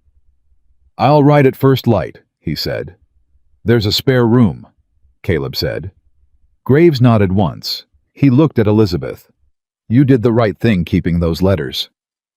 "I didn't know they were evidence at the time," she said. "I just wanted something of James's." "The law is full of moments where someone did something simple and human," Graves said, "and it turned out to be the thing that mattered. Don't discount it." He paused at the kitchen doorway. "Good night, Miss Harper. Caleb?" He went to the spare room. Caleb and Elizabeth sat at the table with the remains of 3 cold coffee cups and 2 years of her history laid out between them in pages of careful handwriting, and neither of them said anything for a moment. Then she said, "It's real." "Yes," he said. I kept thinking something would stop it, that Whitmore would find a way, that Marsh would—" She stopped. "I've been waiting for the floor to drop out since the day I got here." "The floor held," he said. She looked at him. Her eyes were bright in the lamplight, and she wasn't crying. Elizabeth Harper did not cry easily or publicly. He'd learned that about her, the way he'd learned everything about her by watching, but she was close to some edge of feeling that she'd been holding back for a very long time. "Because of you?" she said. He shook his head. "Caleb, you had the letters," he said. "You kept the letters for 2 years when keeping them was dangerous. You walked into this town and asked for work when everyone told you to leave. You faced Marsh in this yard and used language he didn't have an answer for." He held her gaze. "I gave you a place to stand. You did everything else." She looked at him for a long moment. Something was shifting in her face, something that had been held carefully in place for weeks moving toward the surface. "I need to tell you something," she said. He waited. "When Graves asked me if I was prepared for more pressure from Whitmore," she said slowly, "I said yes, and I am." She paused. "But what I didn't say was that when he asked it, the first thing I thought about wasn't the letters, or the case, or even James." She looked at her hands. "The first thing I thought about was whether whatever comes next would mean leaving here." The kitchen was very quiet, and I realized, she said, still looking at her hands, that the answer I wanted was no. He said nothing. "I have been very careful," she said, not to make this into something it isn't. You gave me employment and protection, and you've been—" She stopped. "You have been the most decent man I have ever known, and I have been very aware that decent men deserve not to be taken advantage of by women who have nowhere else to go. Elizabeth." His voice came out lower than he intended. She looked up. "You are not taking advantage of anything," he said. "You have not taken advantage of a single thing since the day you got here. You have worked for every dollar of your wage, and you have held your own in every situation, and you have—" He stopped. He made a decision. He made it the way he made most decisions, slowly, with full understanding of the weight of it. "You have made me feel like staying," he said. "Like this ranch is worth coming home to at the end of a day. Like there is something in this cabin that is worth walking toward." Her breathing had changed. "I don't know how to do this well," he said. "I haven't done it in 11 years, and I wasn't sure I'd ever want to again. I'm not—" He looked at his hands. "I'm a large, quiet man who talks to his dead wife at the place where a barn used to be. I'm not—" "Caleb," she said. He looked up. "Stop telling me what you're not," she said quietly. "I know what you are. I've known for weeks." He held her gaze. "Then you know I'm asking," he said. She held his gaze right back. "I know," she said. And, she said, "I'm not going anywhere." The news from Helena came in 3 waves.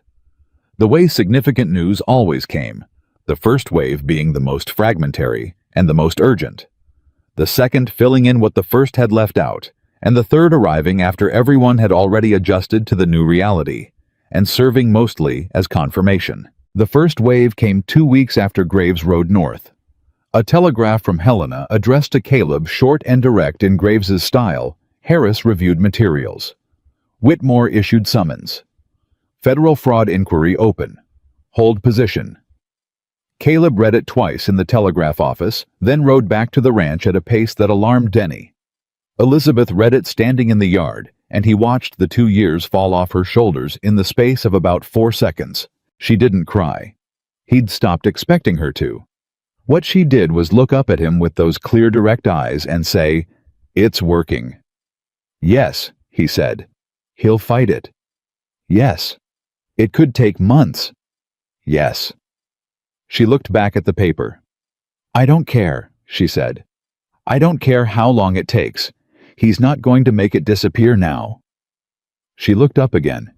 "He can't make it disappear now." "No," Caleb said. "He can't." The second wave came 10 days later, a longer letter from Graves detailing the scope of the federal inquiry, which had expanded to include 2 additional cases in Colorado, where Whitmore had been involved in estate proceedings with similar irregularities. The Harper case had opened a door that Harris had been looking for an excuse to open, and he was walking through it with characteristic deliberateness. Whitmore had retained counsel. He had issued statements through his lawyers claiming the letters were forgeries, a claim that, as Graves noted with dry precision, required him to simultaneously argue that his client had not forged the codicil, and that Elizabeth had forged James's letters, which was a logical position requiring a great deal of audacity and very little self-awareness. Jessup had left Harlan Creek the day after Graves rode north. Nobody saw him go. Gerald Marsh had sent Caleb a formal letter through the bank expressing confidence in the continued strength of their lending relationship and making no further mention of the material change provision. Caleb filed the letter without response. Martha Pryor had, according to Clara Delaney, been conspicuously quiet on the subject of Elizabeth Harper for the past 3 weeks. The third wave came on a Monday morning, and it came not as a telegraph or a letter, but in the person of Tom Hennessy, who rode to the ranch with his bad arm and his worried eyes. Except that this time the worry was gone, and something else had replaced it. He came into the yard, and he looked at Elizabeth, who was standing near the fence, talking to Denny about the horses, and he said, "My wife's cousin is a clerk in the Helena Territorial Court. She sent word this morning." Elizabeth turned. "Whitmore's counsel withdrew yesterday," Tom said. "Both of them. His lead lawyer and his second both withdrew in the same day, which in the legal world means they looked at what Harris had, and they decided they didn't want to be standing next to Whitmore when the verdict came in." The yard was very quiet. "It's over," Elizabeth said. "It's not over," Tom said carefully.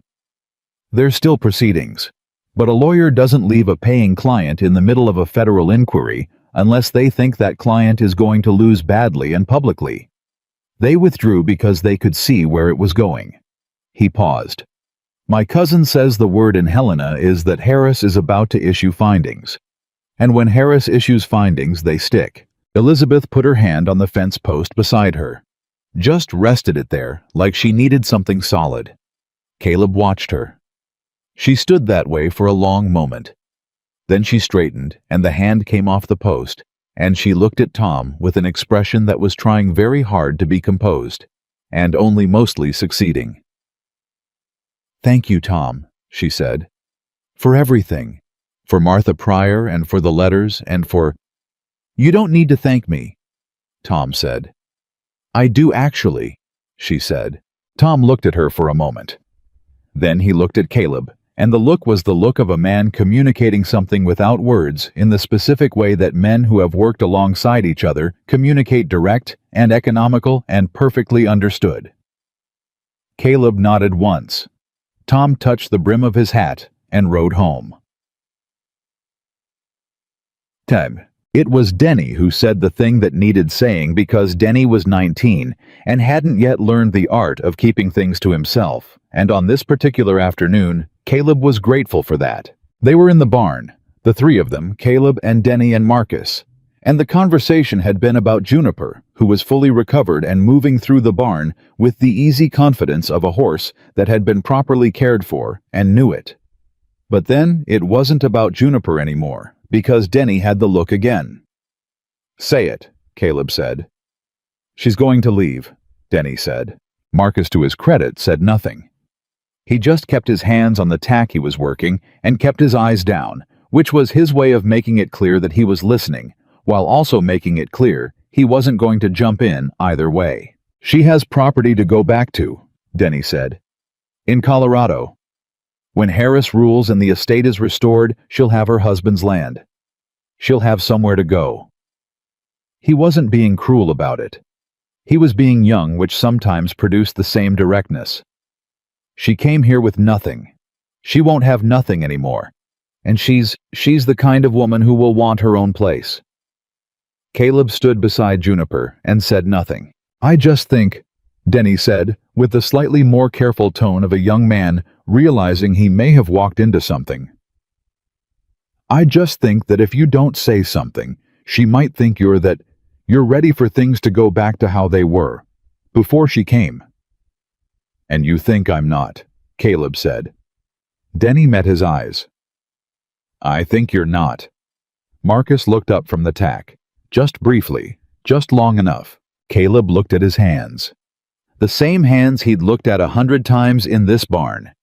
The scarred, calloused hands of a man who had built everything he owned by himself and had been carrying everything by himself for 11 years.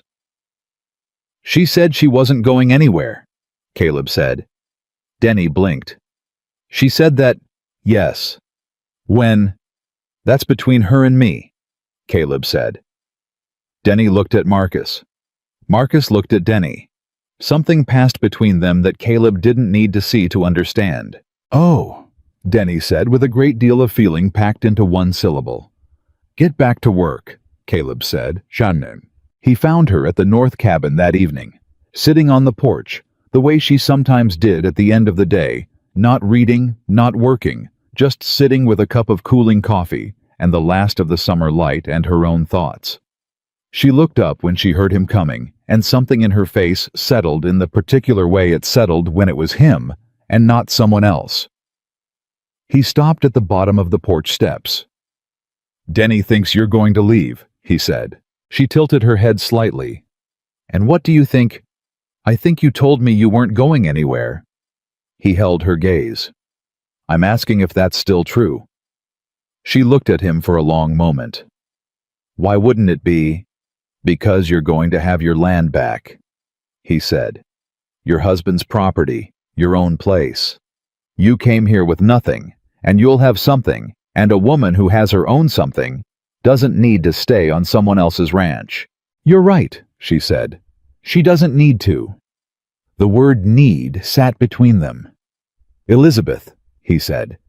"Caleb," she said back with a warmth in it, a gentle and deliberate warmth that was a specific kind of answer. He came up the porch steps. He stopped a foot from her chair, and he looked down at her, and she looked up at him, and neither of them looked away. "I have not done this well before," he said. "You've been doing fine," she said. "I'm serious." "So am I." She set the coffee cup down on the porch rail. "You think you don't know how to do this. You've spent 11 years telling yourself that. But Caleb..." She stood up, so she was close, so she was looking at him at the near distance that required a person to be certain of their ground. "You listened when I asked you to. You stood beside me instead of in front of me. You told me about Rose." She paused. "Do you know how many men would have done none of those things and thought they were doing everything right?" He was quiet. "I'm not leaving," she said. "Not because I have nowhere to go. Because I don't want to go." She looked at him with those eyes that had looked at him straight from the very first day. "The question is, what we do about that." He reached up and took her hand. The one closest to him. The one that had rested on his arm that night in the rain. The one that had covered his on the kitchen table. He held it with the careful, deliberate gentleness of a big man, who had learned that strength meant you chose how to use it. "Stay," he said. One word. She looked at him for a moment that lasted long enough to hold everything that had happened since a broken wagon stopped by his gate in the summer heat. "Ask me properly," she said. He looked at her. Elizabeth Harper, he said, and his voice was low and certain, and entirely without apology. I am asking you to stay on this ranch. Not as an employee, not as a guest, as the woman who belongs here. As my wife, if you'll have me. He held her gaze. I know I'm a large, quiet man with too much land and a history that hasn't been easy, and a habit of talking to people who can't answer. I know this isn't a simple life, and I know you've had enough complicated. He paused. But I also know that you make this place feel like something it hasn't felt like in 11 years, and I know that I would spend whatever years I have left trying to be worthy of the way you look at me. The summer evening was completely quiet around them. Elizabeth Harper looked at the man who had seen her standing alone in a street and asked if she needed help, and then stood beside her steadily and without apology through everything that came after. She thought about James, who had been kind and gentle and had not deserved what happened to him. She thought about 2 years of walking through a world that kept telling her she was on her own.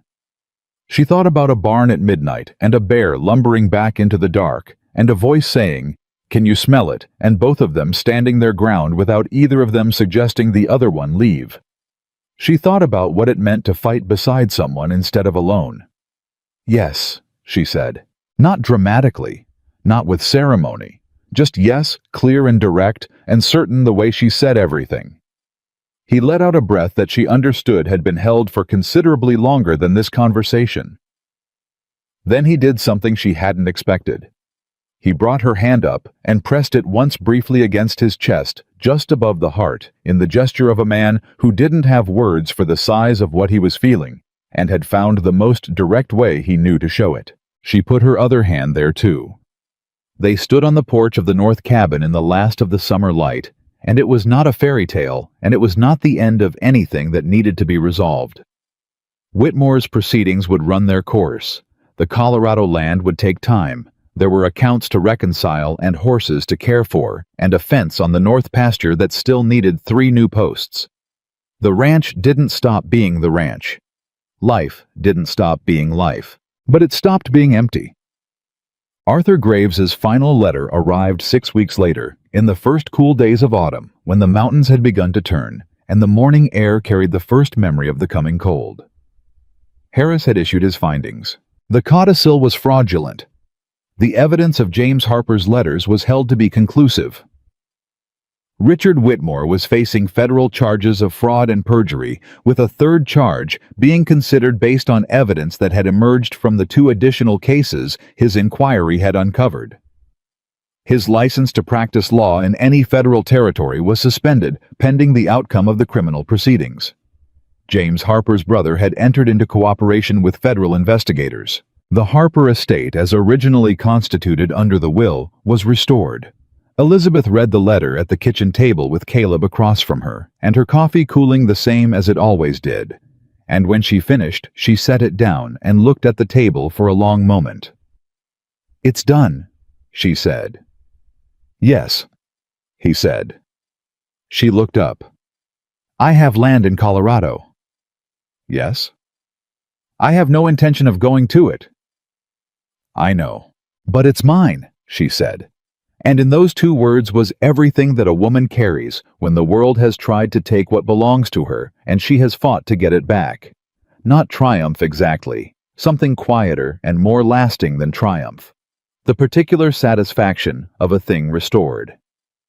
"It's yours," he said. She looked at him. "What would you think about leasing it to a family who needs land?" He studied her. "Like the Hennessy's. Like whoever needs it most," she said. "We don't need it, but someone will." He was quiet for a moment.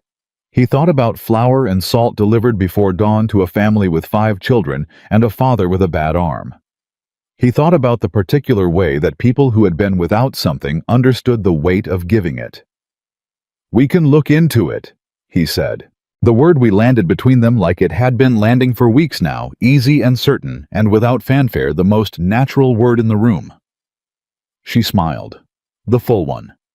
The one he'd counted 4 times before, and had since stopped counting because it was no longer rare enough to catalog. "We should tell the boys," she said. "They already know," Caleb said. "You told them." "Told. Denny figured it out. Marcus has known for weeks. Pete cried, which he will deny. He paused. Tom Hennessy brought a pie. Clara made it, he was very clear about that, but he brought it. She laughed. The easy, real laugh that still hit him somewhere under his ribs, the way it had the first time he'd heard it. When did all of this happen? She said. While you were writing your response to Graves, he said. I was writing for 2 hours. Small town? He said. News moves fast. She shook her head, but the smile stayed. We should still tell them, properly. We should? He agreed. They did. That evening at the long table in the ranch house kitchen that had been silent for too many years, 5 people sat down to a meal that Clara Delaney had actually made and Tom had actually brought. And Caleb Thornton looked around the table at the people who had built something with him in the summer heat of Montana, and felt for the first time since a fire had taken everything he thought mattered that the thing he had been building toward was finally clear. It wasn't the land. It had never been the land. It was this. The table, the voices, the specific weight of a life shared with people who chose to stay. Elizabeth caught his eye from across the table. She knew what he was thinking. She usually did. She raised her coffee cup slightly. Not a toast, not a performance, just a small private acknowledgement between 2 people who had both been alone long enough to understand exactly what they'd found. He raised his in return. Denny talked too much. Pete denied crying about the engagement for the 3rd time in an hour. Marcus laughed once, low and genuine, and it was rare enough that everyone at the table turned to look at him, and he shook his head and went back to his food. Tom Hennessy told a story about Clara and the pie that got longer and more elaborate with each telling. Outside the Montana mountains held the last of the summer light before letting it go to autumn. Inside the Thornton Ranch was exactly what it had always had the capacity to be, and what it had taken one woman with a battered carpetbag and a straight spine and 2 years of hard-won clarity to finally bring out of it. Not a lonely man's fortress. A home. And Caleb Thornton, who had spent 11 years believing he would live and die alone in the shadow of these mountains, sat at his own table, surrounded by the sound of people who had chosen to stay. And he understood at last what the land had been waiting for all along. It had been waiting for her. It had been waiting for this. And it was worth every single year of the wait.